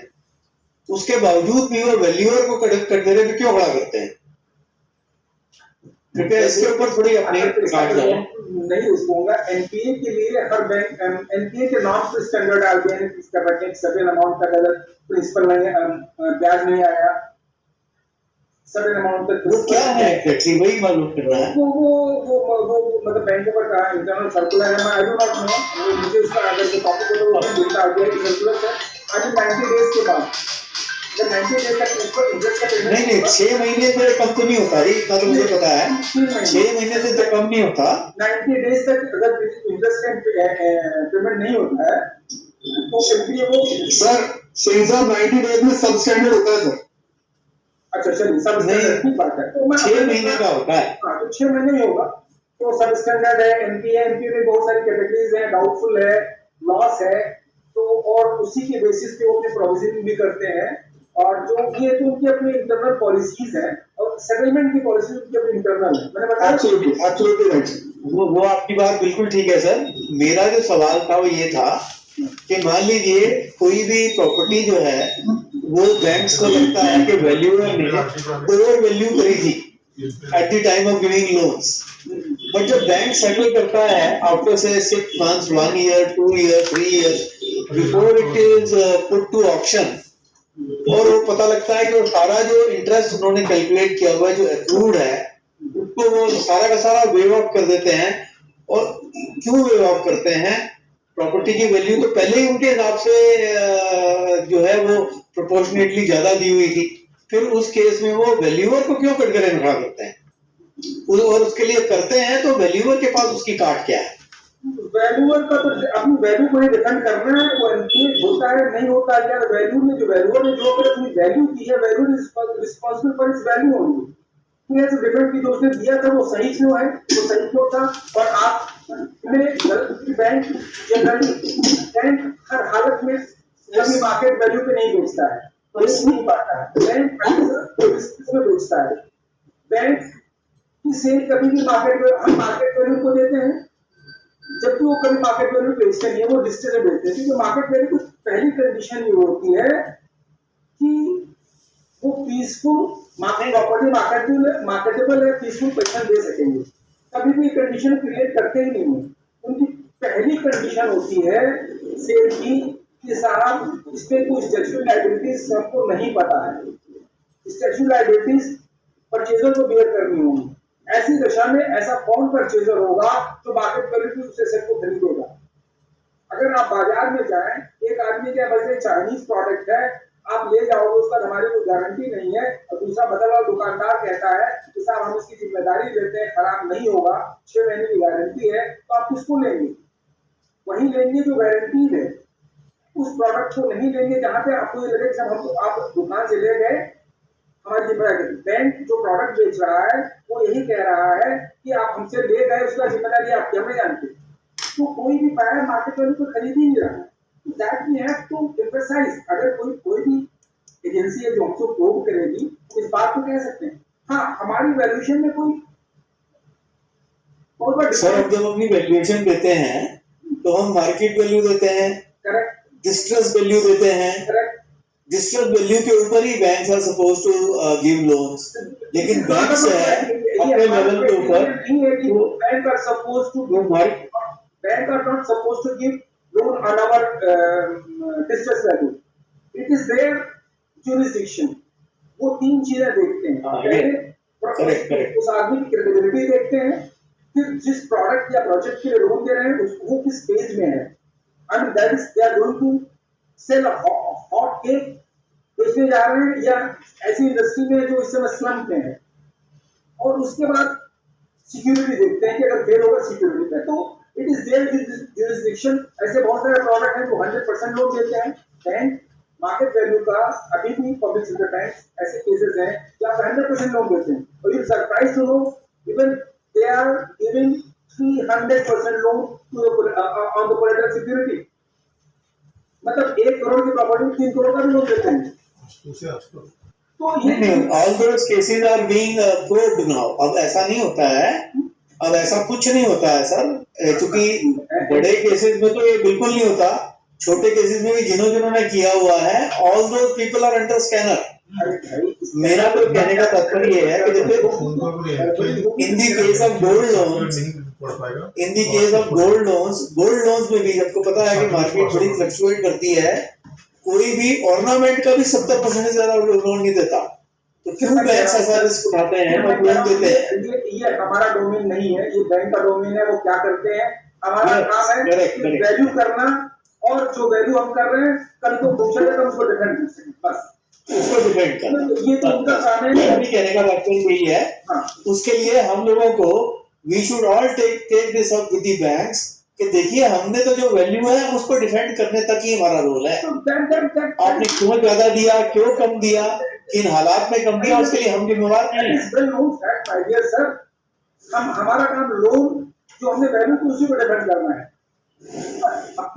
But I have got a memo from one of the banks जिसमें उन्होंने ये कहा है कि हमने तो 2 गुना ज्यादा लोन दिया है, लेकिन आज की डेट में प्रॉपर्टी की वैल्यू, क्योंकि ये नोटबंदी के बाद प्रॉपर्टी की वैल्यू बहुत गिर गई थी, उसके आपने वो वैल्यू ज्यादा कैसे दे दी? I was able to defend because of this नोटबंदी, लेकिन बैंक्स ये सवाल उठाते हैं, वैल्यूज को अंडर क्वेश्चन मार्क चाहता है कि वो जिम्मेदारी दूसरी पर डाले। आपने कहा आपने डिफेंड कर लिया, क्योंकि आप सही थे, आप सही थे, आपने डिफेंड कर लिया। अगर हम सही नहीं तो हम डिफेंड कर सकेंगे। अगर हमने प्रॉपर्ली रिप्लेस किया है तो डिफेंड कर देंगे। आपने डिफेंड कर लिया। ये तो उनका डोमेन है, हमारा डोमेन सिर्फ है वैल्यू करना, और जो वैल्यू करें जो हम डिफेंड कर सकते। मैं बताया ना, बहुत आज की डेट में बहुत से ऐसे प्रोडक्ट यहाँ पे 100% मार्केट। संजय गुप्ता जी कुछ कहना चाहे? संजय गुप्ता उरी से। Good evening sir. बोलो सर। सर, मुझे जानकारी चाहिए आप पे कि कोई प्रॉपर्टी आपने देखा होगा, ट्रेंड आया था डिग्री कॉलेजेस के ऊपर फाइनेंसिंग का बैंक करती थी बहुत खोल के, ठीक है। अब डिग्री कॉलेजेस जितने भी खुले हुए थे वो रूरल क्षेत्र में खुले हुए थे, अर्बन क्षेत्र में नहीं थे वो। ऐसे केसेस एनपीए अकाउंट होता है, और सपोज करिए कि उसकी लैंड की वैल्यू बहुत लिस्ट रहती है, उसमें प्लेंटी ऑफ कंस्ट्रक्शन है, मतलब एरिया बहुत बड़ा है। एरिया बहुत बड़ा होने के कारण उसमें मान के चलिए कि भी वो 1.5 हेक्टेयर का लैंड है, उसमें करीब स्क्वायर मीटर का भी कंस्ट्रक्शन है, ठीक है सर। और उसके बावजूद भी वो ऑप्शन नहीं हो पा रही है। ऐसे केसेस में बैंक वैल्यूएट पे कहता है कि भाई आप ऑप्शन नहीं हो पा रही है, आपने प्रॉपर्टी की वैल्यू किस हिसाब से निकाली है कि बिक भी नहीं पा रही। आपने ऐसे कहा कि जहां पर लैंड की वैल्यू बहुत ज्यादा हो, लिस्ट कंस्ट्रक्शन हो, ऐसे केसेस को सेफ माना जाता है। नहीं, वैसे मैंने कहा वहाँ ऐसे केसेस में हम ड्राइव वैल्यूएशन कर सकते हैं जहाँ पे मैक्सिमम कॉस्ट लैंड की है कंस्ट्रक्शन। लेकिन सर मैं क्या कहना चाह रहा हूँ कि जहां पर लैंड की वैल्यू बहुत कम है लेकिन कंस्ट्रक्शन की वैल्यू, कंस्ट्रक्टेड एरिया बहुत ज्यादा है, आप कोई भी रेट लगाएंगे, चाहे आप गांव में कंस्ट्रक्शन करें और सर चाहे आप शहर में कंस्ट्रक्शन करें, कंस्ट्रक्शन कॉस्ट तो लगभग सेम आती है। तो हमने लास्ट साइड में यही कहा है, ऐसी जगह पे जहाँ पे कंस्ट्रक्शन ज्यादा, जैसे होटल्स हैं, हॉस्पिटल्स हैं, मॉल्स हैं, जहाँ पे कंस्ट्रक्शन कॉस्ट ज्यादा है ओवरऑल वैल्यू में, उसको अवॉइड करना चाहिए। प्रॉपर स्पेसिफिकेशंस दिखाना जरूरी है। हमने सिर्फ इसको वहीं पे एक्सेप्टेबल पाया है जहाँ पे ओवरऑल वैल्यू कंपोनेंट में कंस्ट्रक्शन की वैल्यू 20% या उससे कम है। नहीं तो क्या सर ऐसी प्रॉपर्टी को कोई वैल्यू नहीं करेगा? कंस्ट्रक्शन एरिया बहुत ज्यादा है लेकिन परमिशनल कंस्ट्रक्शन एरिया है, उसमें ड्राइव बाय वैल्यूएशन को हम एक्सेप्ट नहीं करेंगे, क्योंकि लेकिन वैल्यू का तो ड्राइव बाय वैल्यू तो कहेंगे हम उसका हमको फिजिकल इंस्पेक्शन की परमिशन दिलवाइए। मैंने यही कहा है कि ड्राइव बाय वैल्यूएशन वहां पे फिजिबल नहीं है। अकॉर्डिंग टू मैप ही बना हुआ है building sir I have to complete. आपका जो बिल्डिंग बनी हुई है वो अकॉर्डिंग टू रूल बनी हुई है, अकॉर्डिंग टू परमिसिबल एरिया बना हुआ है, सब कुछ ठीक है, कंस्ट्रक्शन की क्वालिटी भी ठीक है। ऐसे केसेस में जो लैंड की वैल्यू प्लस टोटल बिल्डिंग की वैल्यू, टोटल वैल्यू जो आ रही है वो बहुत ज्यादा है, जिसमें लैंड का पार्ट बड़ा कम आ रही है वैल्यू, और कंस्ट्रक्शन की वो तो वैल्यू तो निकल नहीं भाई देवे, उसमें फाइनेंस हो गया। अब आज के दिन वो एनपीए हो गया, ठीक है सर। अब वो 2 बार ऑप्शन हो चुका है कोई प्रॉपर्टी, लेकिन वो ई ऑप्शन में नहीं सेल हो रही है। ऐसे कंडीशन में अभी एक तरफ आप बात ये कर रहे थे कि ड्राइव बाय वैल्यूएशन, मैंने कहा कि हमें इस तरह की एसेट्स का ड्राइव बाय वैल्यूएशन अवॉइड करना चाहिए। इस तरह के एसेट में जहाँ पे कंस्ट्रक्शन कॉस्ट मेजर कंपोनेंट है टोटल वैल्यू में, वहाँ पर sir we are SARFAESI valuers. Bank ये कहते हैं कि हमने तो आपको सरफेसी वैल्यूअर्स के रूप में अपॉइंट किया है, एनपीए का आपको ही करना है, आप नहीं कर रहे तो आप हमारे बैंक के पैनल से हट जाओ। ऐसा कैसे कह सकते हो? How can they force like this? हम इस बात को कहेंगे भाई हमें एक्सेस दिलाइए, you have got every power to take over the position, account has become NPA, you have every authority to take over the position, you take the position, show us position भी है। ऐसे नहीं कह सकते कि आप हट जाइए। नहीं, मैं आपके पास अथॉरिटी है, पार्लियामेंट एक्ट आपको पावर मिला हुआ है कि आप उस एनपीए अकाउंट पे कब्जा करें। हमसे कह रहे मैं बाहर जाकर दर्शन कर दूं? मैं सर ये कह रहा हूँ कि आपको पूरी प्रॉपर्टी नापने को मिल रही है, पूरा आपको जाने को मिल रहा है, कोई डर नहीं है, कोई कुछ नहीं है। उसके बावजूद फिर वो ड्राइव बाय वैल्यूएशन का हुआ, अगर आप मेजर कर सकते हैं, आप देख सकते हैं, तो फिर ड्राइव बाय वैल्यूएशन ही होती है, प्रॉपर वैल्यूएशन आपको करना चाहिए। हाँ कह लिया। अब 2 बार के ऑप्शन पे वो प्रॉपर्टी नहीं बिक रही है, ऐसे केसेस में क्या होना चाहिए? They must go for the next, they must reduce the value. क्योंकि ये एस्टैब्लिश हो गया कि अगर उन्होंने एक रिजर्व प्राइस फिक्स की और रिजर्व प्राइस में प्रॉपर्टी का मार्केट में अपने टेस्ट में क्या है जज करने का वैल्यू, हम public proper by definition he proper publicity के बाद जो ग्राहक मिले वही वैल्यू है। अगर उन्होंने रिजर्व प्राइस फिक्स कर दी और प्रॉपर पब्लिसिटी कर दी, उसके बाद ग्राहक नहीं आया, इसका मतलब एस्टैब्लिश हो गया कि उन कंडीशंस में उस प्रॉपर्टी की वैल्यू नहीं है। In that case, you reduce the value by writing that the last auction was failed at the amount of so much, whatever may be the price. Correct. वो तो ये उनके प्रोसीजर में भी है कि अगर एक प्रॉपर परमिशन के बाद भी वो प्रॉपर्टी नहीं सेल हो पाई जिस वैल्यू पे, ये स्टैब्लिश हो गया कि अब ये वैल्यू के मार्केट में ग्राहक नहीं है, तो they have to reduce 10% or whatever they should go for digital sell value. ठीक है, थैंक यू। मेरे को थोड़ी कहना है इस बारे में कुछ। देखिए, अगर प्रॉपर्टी की वैल्यू है, नहीं बिक पा रही है, वो बैंक की फॉल्ट है, उसके लिए वैल्यूअर कुछ नहीं कर सकता। बैंक जनरली प्रेशर बनाएगा, कोशिश करेगा वैल्यूअर के ऊपर, क्योंकि इतना बिक नहीं पा रहा है, इसको तो कम कर दो। और हम तो प्रैक्टिकली सीखे हैं कि अब वैल्यू को हमें कम करना ही नहीं चाहिए, क्योंकि कोई भी बैंक आपका सपोर्ट नहीं रहेगा कभी भी। एक किस्सा बता रहा हूँ, कानपुर में पता है कि 8 साल पहले की घटना है। हमें एक प्रॉपर्टी वैल्यूएशन करी थी, उन्होंने 72 लाख की उन्होंने कॉर्पोरेट FIR कर दी कि बैंक ऑफ इंडिया की JDM, bank of India 2 AGM, chief manager और साथ हमारा नाम डाल दी कि हमारा जो प्रॉपर्टी 1 करोड़ की है, दास जी ने हमें 72 लाख में वैल्यू करके बेचवा दिया। तो उसमें हमें RST लेनी पड़ी हाई कोर्ट से।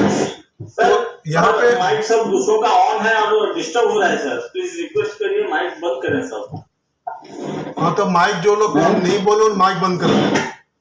तो आप बताओ, ईमानदारी से मैं कह रहा हूँ, तो हमें जानकारी हुई तो मैं सभी बैंक जोनल ऑफिस गया, सबसे पूछा तो मालूम पड़ा बैंक ऑफ इंडिया की। यहाँ तो बैंक ऑफ इंडिया ने भी हमको नहीं बताया कि सर इसी से कैसे।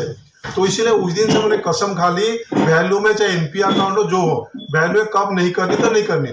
इसलिए संजय, मेरे ख्याल में बैंक वाले प्रेशर आपको जरूर डालना चाहेंगे कि इतना प्रॉपर्टी नहीं बिक रही, आप उसको कम कर दो, उनका इंटेंशन नहीं रहेगी।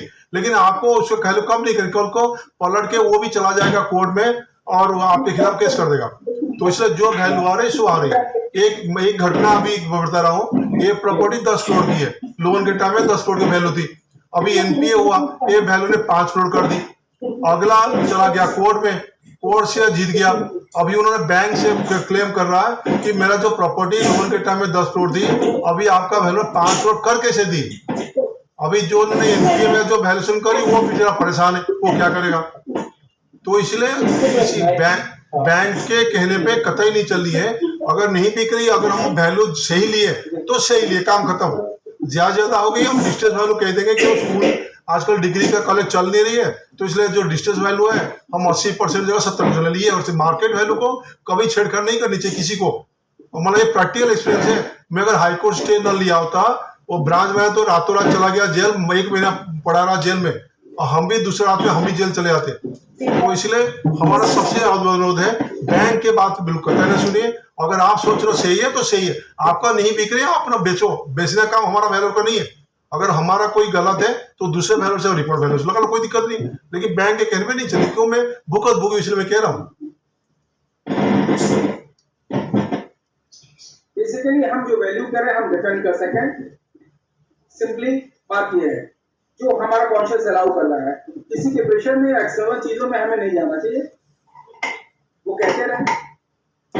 लेकिन सर ये बताइए, हमारे पास क्या रास्ता, अगर एक वैल्यूअर ने 10 करोड़ किया, उन्होंने होता गलत किया हो, NPA होने बाद वो वैल्यूअर 5 करोड़ कुछ ही मान लो कोई वैल्यू नहीं किया, और उसके खिलाफ जो है पुलिस केस हो, CBI केस को चल रही है, तो हम अपना जो सेकंड वैल्यूअर ने 10 की जगह 5 बना के दिया, उसका सेफ्टी के लिए हम लोग क्या कर सकते हैं, जबकि वो वैल्यूअर ईमानदार कर किया होगा काम, पहले ज्यादा किया होगा।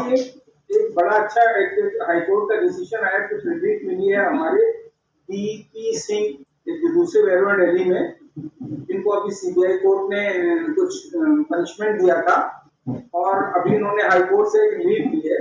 हाईकोर्ट में यही कहा गया है, मतलब इस पर डिस्कशन कभी होना चाहिए। उसमें हाईकोर्ट ने इस पे उनको रिलीफ दी है। एक समय उन्होंने वैल्यू की कोई वैल्यू बताई, जो कि एक पर्टिकुलर टाइम की बताई। आज दूसरे वैल्यूअर ने एक वैल्यू दी, वो कुछ और वैल्यू बता रहा है। और इसके 2 वैल्यूअर्स के कहने पे NPA होने के बाद जो वैल्यूअर ने जो वैल्यू बताई और NPA ने बताई, तो डिफरेंस आया। आपने कैसे कंक्लूड किया कि जो दूसरा वाला वैल्यूअर जिसकी वैल्यू दी है वो सही है? क्या बेसिस है, किस बेसिस पर आपने कंक्लूड कर लिया कि दूसरे वैल्यू ने होने के बाद वैल्यू बताई है सही है और पहले वाली वैल्यू गलत है, जो और जो कि उसने पर्टिकुलर उस टाइम के लिए कहा था, दूसरे वैल्यू ने आज एक टाइम गैप के बाद वैल्यूएशन दिया है। तो बड़ा क्वेश्चन है। दूसरा, बैंक प्रॉपर्टी न बेच पाने के बहुत सारे कारण हैं। कभी एक नोटोरियस या किसी गुंडे बदमाश की प्रॉपर्टी वो नहीं बेच पाते, मैंने हरियाणा में बहुत से प्रोजेक्ट अभी मैंने किए हैं कुछ बैंकों के लिए, वहाँ किए, उनके 10% उन्होंने कॉम्प्रोमाइज किया है। वैल्यू डिस्पाइट वैल्यू, हम कह रहे हैं वैल्यू इतनी है और सेंडिंग के 10%, क्योंकि पिछले 10 साल से प्रॉपर्टी को सेल नहीं कर पा रहे, कब्जा नहीं ले पा रहे ड्यू टू वेरियस रीजंस, वो अपनी कमियां हैं। जबकि अगर वो सीएमएम के पास डिसिप्लिन पर जाए उनको कब्जा मिल सकता है, लेकिन बिना कब्जा लिए सिंबॉलिक क्वेश्चन, जो सिंबॉलिक क्वेश्चन भी एक किस्म का कॉम्प्रोमाइज है। सिंबॉलिक क्वेश्चन नाम का कोई डर ही नहीं है, लेकिन ये सिंबॉलिक क्वेश्चन एक कॉम्प्रोमाइज करेंगे। भाई सर्विस एंड के लिए था उनके पास कि भाई वो बिना किसी इंटरवेंशन के, बिना किसी से पूछे, बिना किसी कोर्ट में गए, वो एमसीए होने के बाद 12 को 60 दिन की नोटिस देने के बाद नहीं दे रहा, कब्जा लें और बेचे, और उनका जो ऑथोराइज ऑफिसर तो ऐसी जुडिशियल मजिस्ट्रेट की उसके पास पावर है या तो ताला बंद कर सकता है, वो कर ही नहीं रहे हैं। वो हर केस में डिले खुद बैंकर्स ही डिले कर रहे हैं। तो उस केसेस में भी वो डीएम और सीएमएम के पास जा रहा है, महीनों 6-6 महीने उसमें डील हो रहा है। तो बहुत सारे वैल्यू न मिल पाने का कारण हमारी वैल्यूएशन नहीं है। अगर वो साथ में उसकी प्रॉपर्टी नहीं बिक पा रही है, तो सिंबॉलिक पोजीशन ले रखे हैं, प्रॉपर्टी में कोई ऑलरेडी रह रहा है, उसके बाद वो प्राइस कर रहे हैं सेल के लिए।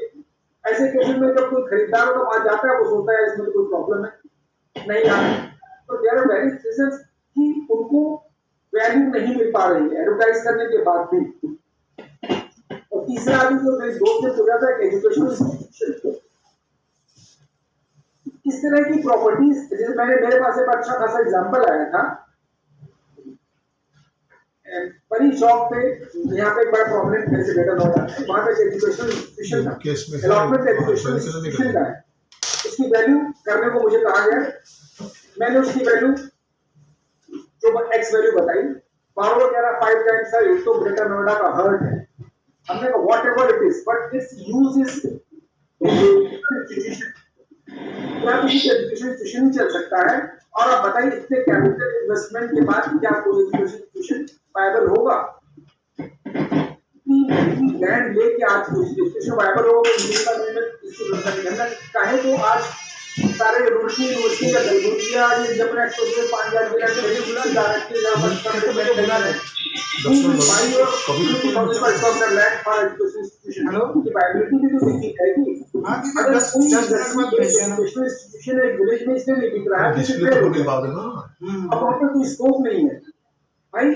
एनी इन्वेस्टर, एनी बायर तो वो पहले यही देखेगा मैं इसमें इन्वेस्ट कर रहा हूं, हमें क्या मिलेगा, और 10 मिनट बाद बोलना। अगर ये इंडस्ट्री फेल हो चुकी है, इससे पूछा तो कॉलेजेस आज से 20 साल पहले 15 साल पहले पूछो कहां पे है, अब सारे फेल होते हैं।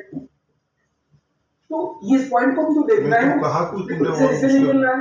अब तो घर से फोन आया था ना, अब उस कॉस्ट पे वायबल ही नहीं है, तो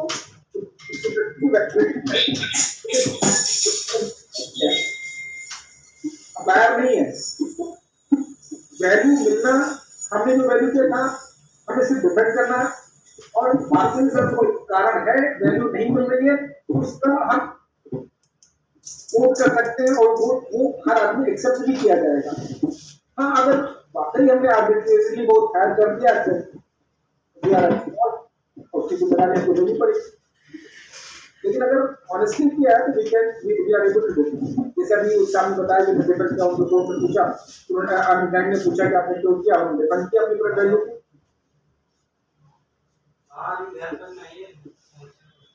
राइट सर, ज्वाइन किया ना। और संजय जी कुछ पूछ रहे थे आप? आशुतोष ने मना कर दिया madam. Sir good evening. Good evening sir. आज सभी ज्वाइनिंग्स को, सभी मेंबर्स को मेरा नमस्कार। मैं संजय चोपड़ा हूँ, I am a plant administration value from Nashik. इसमें क्वेश्चन आपसे ये था कि जो पर्टिकुलर प्लांट एडमिनिस्ट्रेशन की वैल्यूएशंस है उसके बाद का क्या व्यू है एमपी की स्थिति में?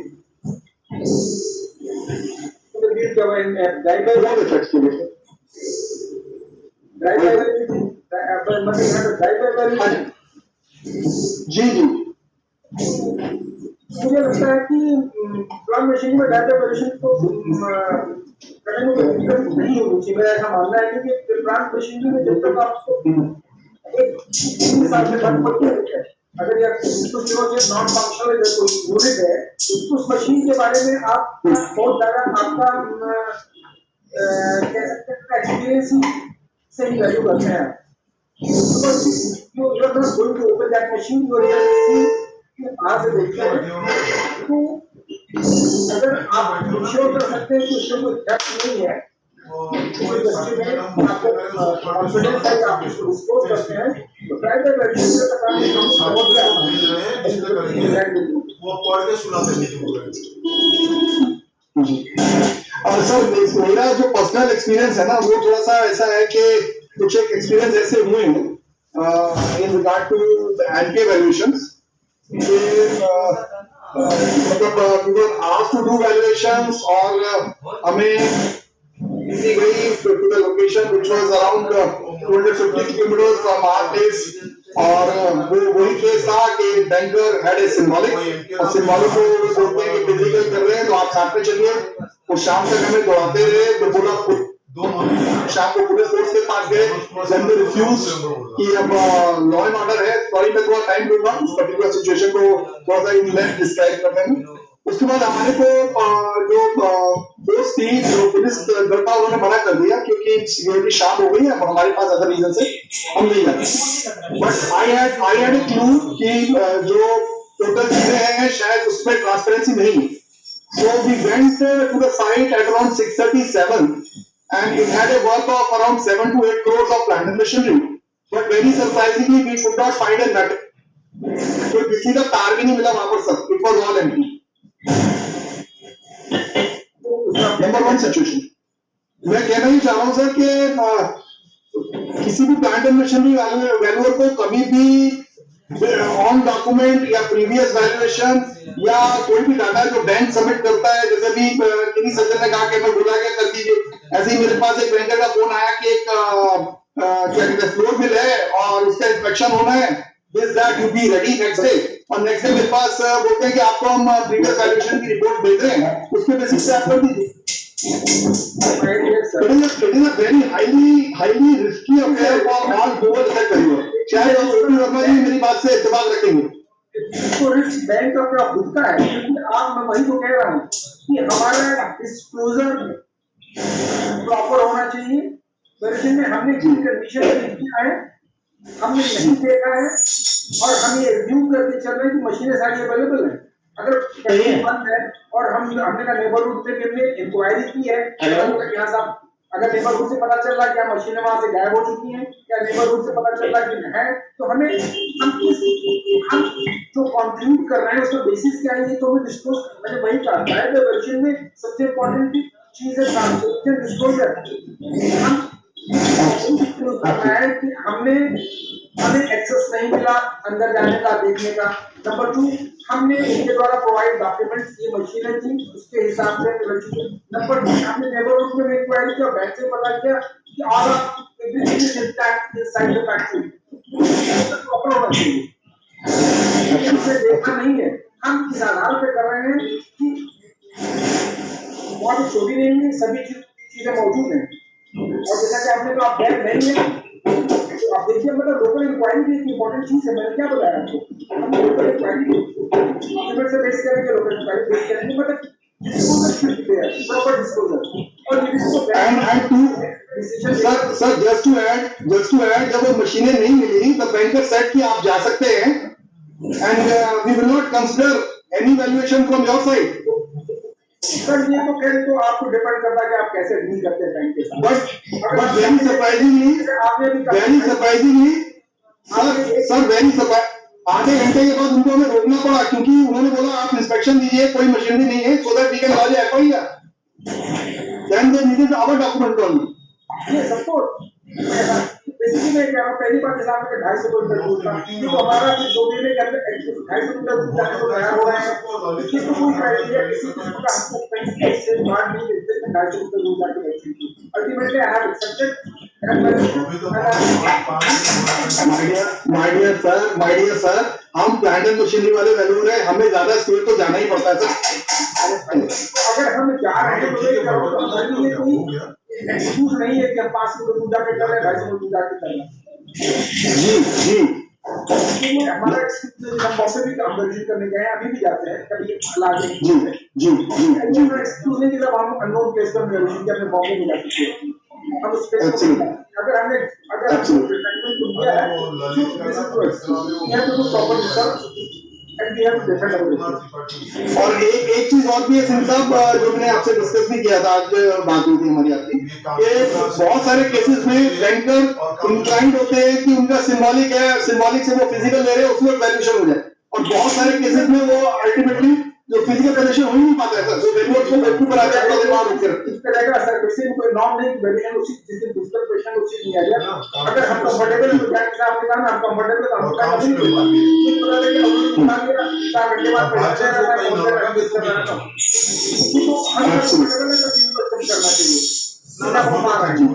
आई डोंट आपको कभी भी आपने किसी के साथ ट्रीट किया तो you have to waste your time. तो आपको कहना जल्दी आप आ जाइए तो मैं पहुंचे 3 बजे क्वेश्चन कैसे होता है हम कहते हैं कि आप कब्जा लेंगे के बाद आप हमको बिल्कुल ठीक बिल्कुल क्लैरिटी होनी चाहिए। और इसके अलावा मैं एक चीज और भी ऐड करूंगा सर, जो डेस्कटॉप वैल्यूएशन पे बात हो रही थी, तो इवन हमारे पास यदि कोई व्हीकल वैल्यूएशन भी आती है ना, वो भी हमारे को कंसीडर नहीं करनी चाहिए। इवन एक साउथ अटैच बैंक होता है, आपको शेयर करते हैं तो इस पे हमारे को वैल्यूएशन दे दीजिए, व्हीकल की कंडीशन आपको पता चल जाएगी, इसके आप हमारे को वैल्यूएशन दे दीजिए, लेकिन हमारे को अवॉइड करना चाहिए। अवॉइड करना चाहिए मेरा सबसे पहली बात है रिपोर्ट का मतलब क्या होता है? रिपोर्ट इज अ डॉक्यूमेंट जहां पे फैक्ट डेटा मेंशन करते हैं उस डॉक्यूमेंट में, फिर हम उसके एनालिसिस करते हैं, हमारा क्या इंटरप्रिटेशन है कोशिश करते हैं और फिर हमें कंक्लूड करते हैं। हमारा कंक्लूजन क्या है? And my interpretation and what is my conclusion. तो मेरा तो अपना मानना है हम कभी भी कोई भी काम करें ट्रांसपेरेंसी उसमें सबसे इम्पोर्टेंट चीज है। हम तो फैक्ट्स तो I will not be the responsible person. हम सारे फैक्ट्स रिवीजन कर रहे हैं कि फोटोग्राफ की बेसिस पे हमें सिर्फ फोटो देगा, बाहर से एक्सटर्नली इट इज ओके, हम गाड़ी चला के नहीं देखते। जैसे मेरा मशीनरी में आप कभी भी प्लांट को चला के आपको बाहर से सही बात है, इंटरनली क्या क्या चीजें मिसिंग होती है you press on that machine। आप एक 3 साल से बंद पड़ी मशीन के अंदर क्या है और क्या नहीं है, और आप इसके बाहर से देखिए तो करते हैं ना सर। बिल्कुल सही बात है सर। मैं जस्ट टू शेयर मैं एम्फसाइज क्यों दिया कि यदि फोटोग्राफ्स के ऊपर या उस चीज के ऊपर, उसका रीजन बीइंग एक मल्टीपल व्हीकल्स का वैल्यूएशन था जिसमें दूसरे वैल्यूएशन ने फोटोग्राफ पे किया था, and when it was handed over to me I verified one of the vehicle was not ever road चोरी हो चुकी थी सर, उस पे FIR थी, but the valuer has issued a valuation report for that। अरे भाई तो उसकी रिस्पांसिबिलिटी क्या है? चोरी जरूरत उसको कह रहा है कि मैंने अपने बैंक में फोटो प्रोवाइड की फोटो कैसे कर रहा हूँ, मैंने बिल्कुल देखी ही नहीं। जब मैं कह रहा हूँ चोरी हो गई है क्या हो गया, हमें हम जब इस प्रॉपर्ली डिस्क्लोज कर रहे हैं अपनी रिपोर्ट में कि हमने नहीं देखी है, हमें बैंक ने फोटोग्राफ भेजा, फोटोग्राफ को देख करके उसके हमको ये प्रॉपर डिग्री हम कर, मतलब डिस्क्लोजर शुड बी देयर। हमारी रिपोर्ट मुझे पता है रिपोर्ट में मतलब ही यही है कि कुछ फैक्ट्स एंड उसके बाद हमारा एनालिसिस, हमारा इंटरप्रिटेशन, उसके बेस पे हमारा कंक्लूजन या रिकमेंडेशन, ये तीनों चीजें बन के हमारी रिपोर्ट बनती है। तो हम फैक्ट्स और फिगर्स को मेंशन करेंगे ना कि हमने देखा है, फोटोग्राफ देखा, फोटोग्राफ लिए गाड़ी सही दिख रही है, उसके बेसिस पर अभी मैं अभी एक रिसेंटली में बता दूं थोड़ा सा किस्सा चाहता हूँ हमारे अभी मेरे पास एक हरियाणा का फरीदाबाद के क्वेश्चन के लिए रिपोर्ट आई तो बैंक ने हमसे कहा सर दो एलोन में कहा है कि लोगों की प्रॉपर्टी हम वैल्यू नहीं करेंगे, हम वैल्यू नहीं कर सकते। बैंक ने कहा वैल्यू कर देंगे। हमने कहा देखिए दोस्तों ने अगर मना किया उसके पीछे सिर्फ उनका लॉजिक ये था कल वो किसी रीजन से बैंक ने लोन डिनाई कर दिया, लीगली वो सर्विस से कंप्लाइंट नहीं मिली तो आप उनको फीस नहीं मिलेगी, इसीलिए उन्होंने डिनाई किया। मैं कर दूंगा प्रोवाइड हमारी फीस इंश्योर करिए। उन्होंने कहा ठीक है फीस इंश्योर करते हैं, उन्होंने गारंटी का हमने जाकर के ये और और उसमें जो कमी पाई गई मैं सिंपल मैंने तो रिपोर्ट में डिस्क्लोज किया एक के 4 उसमें जो जो हम हर रिपोर्ट में जो यहाँ से समय में सिंपल सा ये जो प्रॉपर्टी हमने देखी है इसके टाइटल डॉक्यूमेंट प्रॉपर्टी की नहीं है। नंबर 1, नंबर 2 लाल डोरा की प्रॉपर्टी को कोई लेआउट प्लान जैसे ऑथेंटिक अथॉरिटी ने नहीं दिया तो ये जो हमने वैल्यूएशन किया है based on the identification of the owner, उन्होंने जो कहा कि मेरी प्रॉपर्टी है और ये बाउंड्री है नहीं, मैप है नहीं, हमने बेस किया है पहचाना है इस प्रॉपर्टी को। इस मामले में बैंक प्रॉपर्टी की आइडेंटिफिकेशन को लीगल तरीके से इंश्योर करने मतलब मैंने कहते हैं कि उसकी पहचान की और यही काम होता है sir. The owner can show you wrong property ना सर, तो मैंने कहा ओनर की और ये उसकी बाउंड्रीज टाइटल डॉक्यूमेंट में नहीं है, कोई नक्शा भी नहीं उपलब्ध है, इसलिए मैंने ओनर ने जो बताया मैंने वो माना है। इसके मामले में बैंक उसको आइडेंटिफिकेशन को इंश्योर कर ले किसी भी दूसरे लीगल माध्यम से, so that in future there should not be any problem in enforcement of security rights। Bank ने बाद में शुरू तो नहीं किया, हमारी कोई स्टोरी आई, हमने इसको डिस्क्लोज किया कि मैंने बारोवर ने जो बताया हमने वही माना है, मैं उसकी जिम्मेदारी नहीं लेता हूँ पहचानने की, डॉक्यूमेंट में लिखा हुआ है कोई ऐसा नक्शा है। Sir, same disclaimer can be given in driveway valuation of land and building properties, as we can see physically from outside. अरे भाई तो मैं तो खाक मैंने तो these disclaimers are not recognized by courts of law. Let me give a very clear this thing. When you appear in a court of law and you talk about the disclaimers, they are not entertained at all. So whatever disclaimers we give for our own satisfaction. And one more thing I wanted to discuss was somebody was quoting an aspect of symbolic possession. Symbolic possession. It is one last point given in our format, bank format. If there is any conflict or disclaimer, that one point is given in format. तुमने कुछ किया तो उधर? But when you appear in a court of law, when you are requisitioned, all those disclaimers are not entertained unless they are backed by we can produce that format which is provided by the bank. It is clearly written in that format. Everything is alright, sir. But unless they are backed by sound IBC laws or companies that they are not given any credence. And the aspect of symbolic possession is a very serious matter. Symbolic possession cannot be entertained at any cost. I have faced this problem. I am telling you from experience. Symbolic possession, even in COCs where NCLT cases are there, it is being rejected by NCLT. Symbolic possession is not something which should be entertained by valuers. Because symbolic possession is only symbolism. Everything that we do, that we exercise our option, should be on the basis of physical matters. Not symbolic possession is nothing. It is only हवा की बात है, हवा में उड़ जाती है. Symbolic possession भी एक compromise है जिस तरह से symbolic possession के ट्रैक में valuers को नहीं आना चाहिए, क्योंकि I am personally fighting a case in NCLT where symbolic possession had been given in a property which had completion, and we are talking of symbolic position in properties where no completion or OC has been given. So I request all of you to ponder over it. Do not fall in the trap of symbolic position at all, because in a court of law it will not be entertained. Thank you very much. Thank you. Thank you. Thank you for valuable suggestions. My pleasure, because I am fighting this case of my own. So I know all this and I am just quoting from that. From experience. Definitely, sir, experience comes by practice. So we valuers should not accept any kind of symbolic position, whatever. Be it land and building, be it this P&M valuation, be it electrical valuations, be it any valuations. Everything which is in, if it does not have a physical shape, it has to be rejected by the valuer.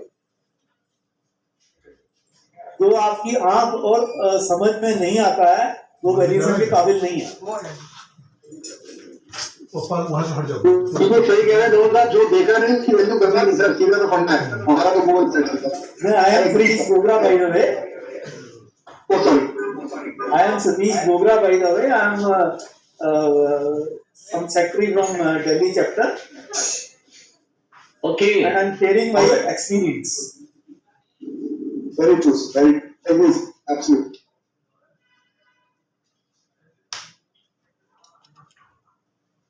So I think discussion is over. Every doubt have been asked to our chief speaker. So I would like to request Harshit to come Yes, sir. forward for next. Thank you, sir, for your enlightening and thought-provoking session. It was indeed a highly informative session. Thank you, sir. Sir, now as a token of gratitude, certificate of appreciation will be presented by Manoj sir. Manoj sir, Yes. please do the honors. Okay. On sir, can I start? May I start? Sure, sir. Sure, sir.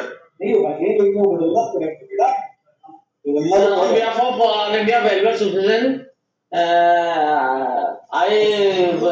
welcome and thanks Shri Bhupendra Pratap Singh ji, who has successfully completed his thoughts and his presentation on drive-by valuation in NP cases, a practical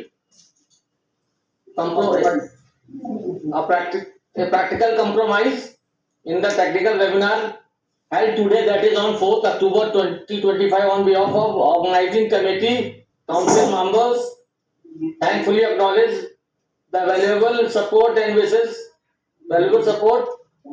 and all council member wishes all success in their future.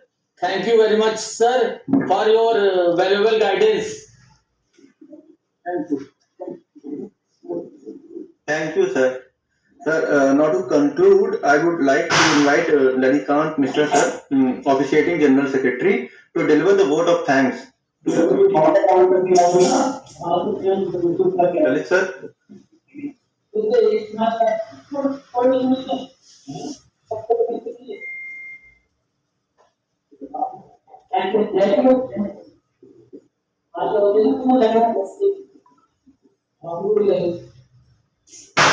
You can conclude. Lalit is not there. Is looking. You can conclude. Lalit का actually तबियत खराब है, बुखार है उसको, तो join तो किया था लेकिन फिर उसका तबियत कुछ खराब है, तो अगर नहीं ज्वाइन करा तो हर्षित वोट ऑफ थैंक तुम दे दोगे। Yes, sir. Okay, sir. Sir, thank you, sir. Sir, it's my privilege and pleasure to give vote of thanks to the committee member. First and foremost, I extend my heartfelt gratitude to our esteemed guest speaker, Shri Bhupendra Pratap Singh, for his insightful presentation on the topic. I express our sincere thanks to Shri S.S. Das sir, President of IVA, for his constant guidance and motivating welcome addresses to everyone. I also take this opportunity to thank all the participants who joined us from the different regions and contributed through their questions and discussions. Thank you, sir. Thank you, sir. thank you. Thank you all. Good evening.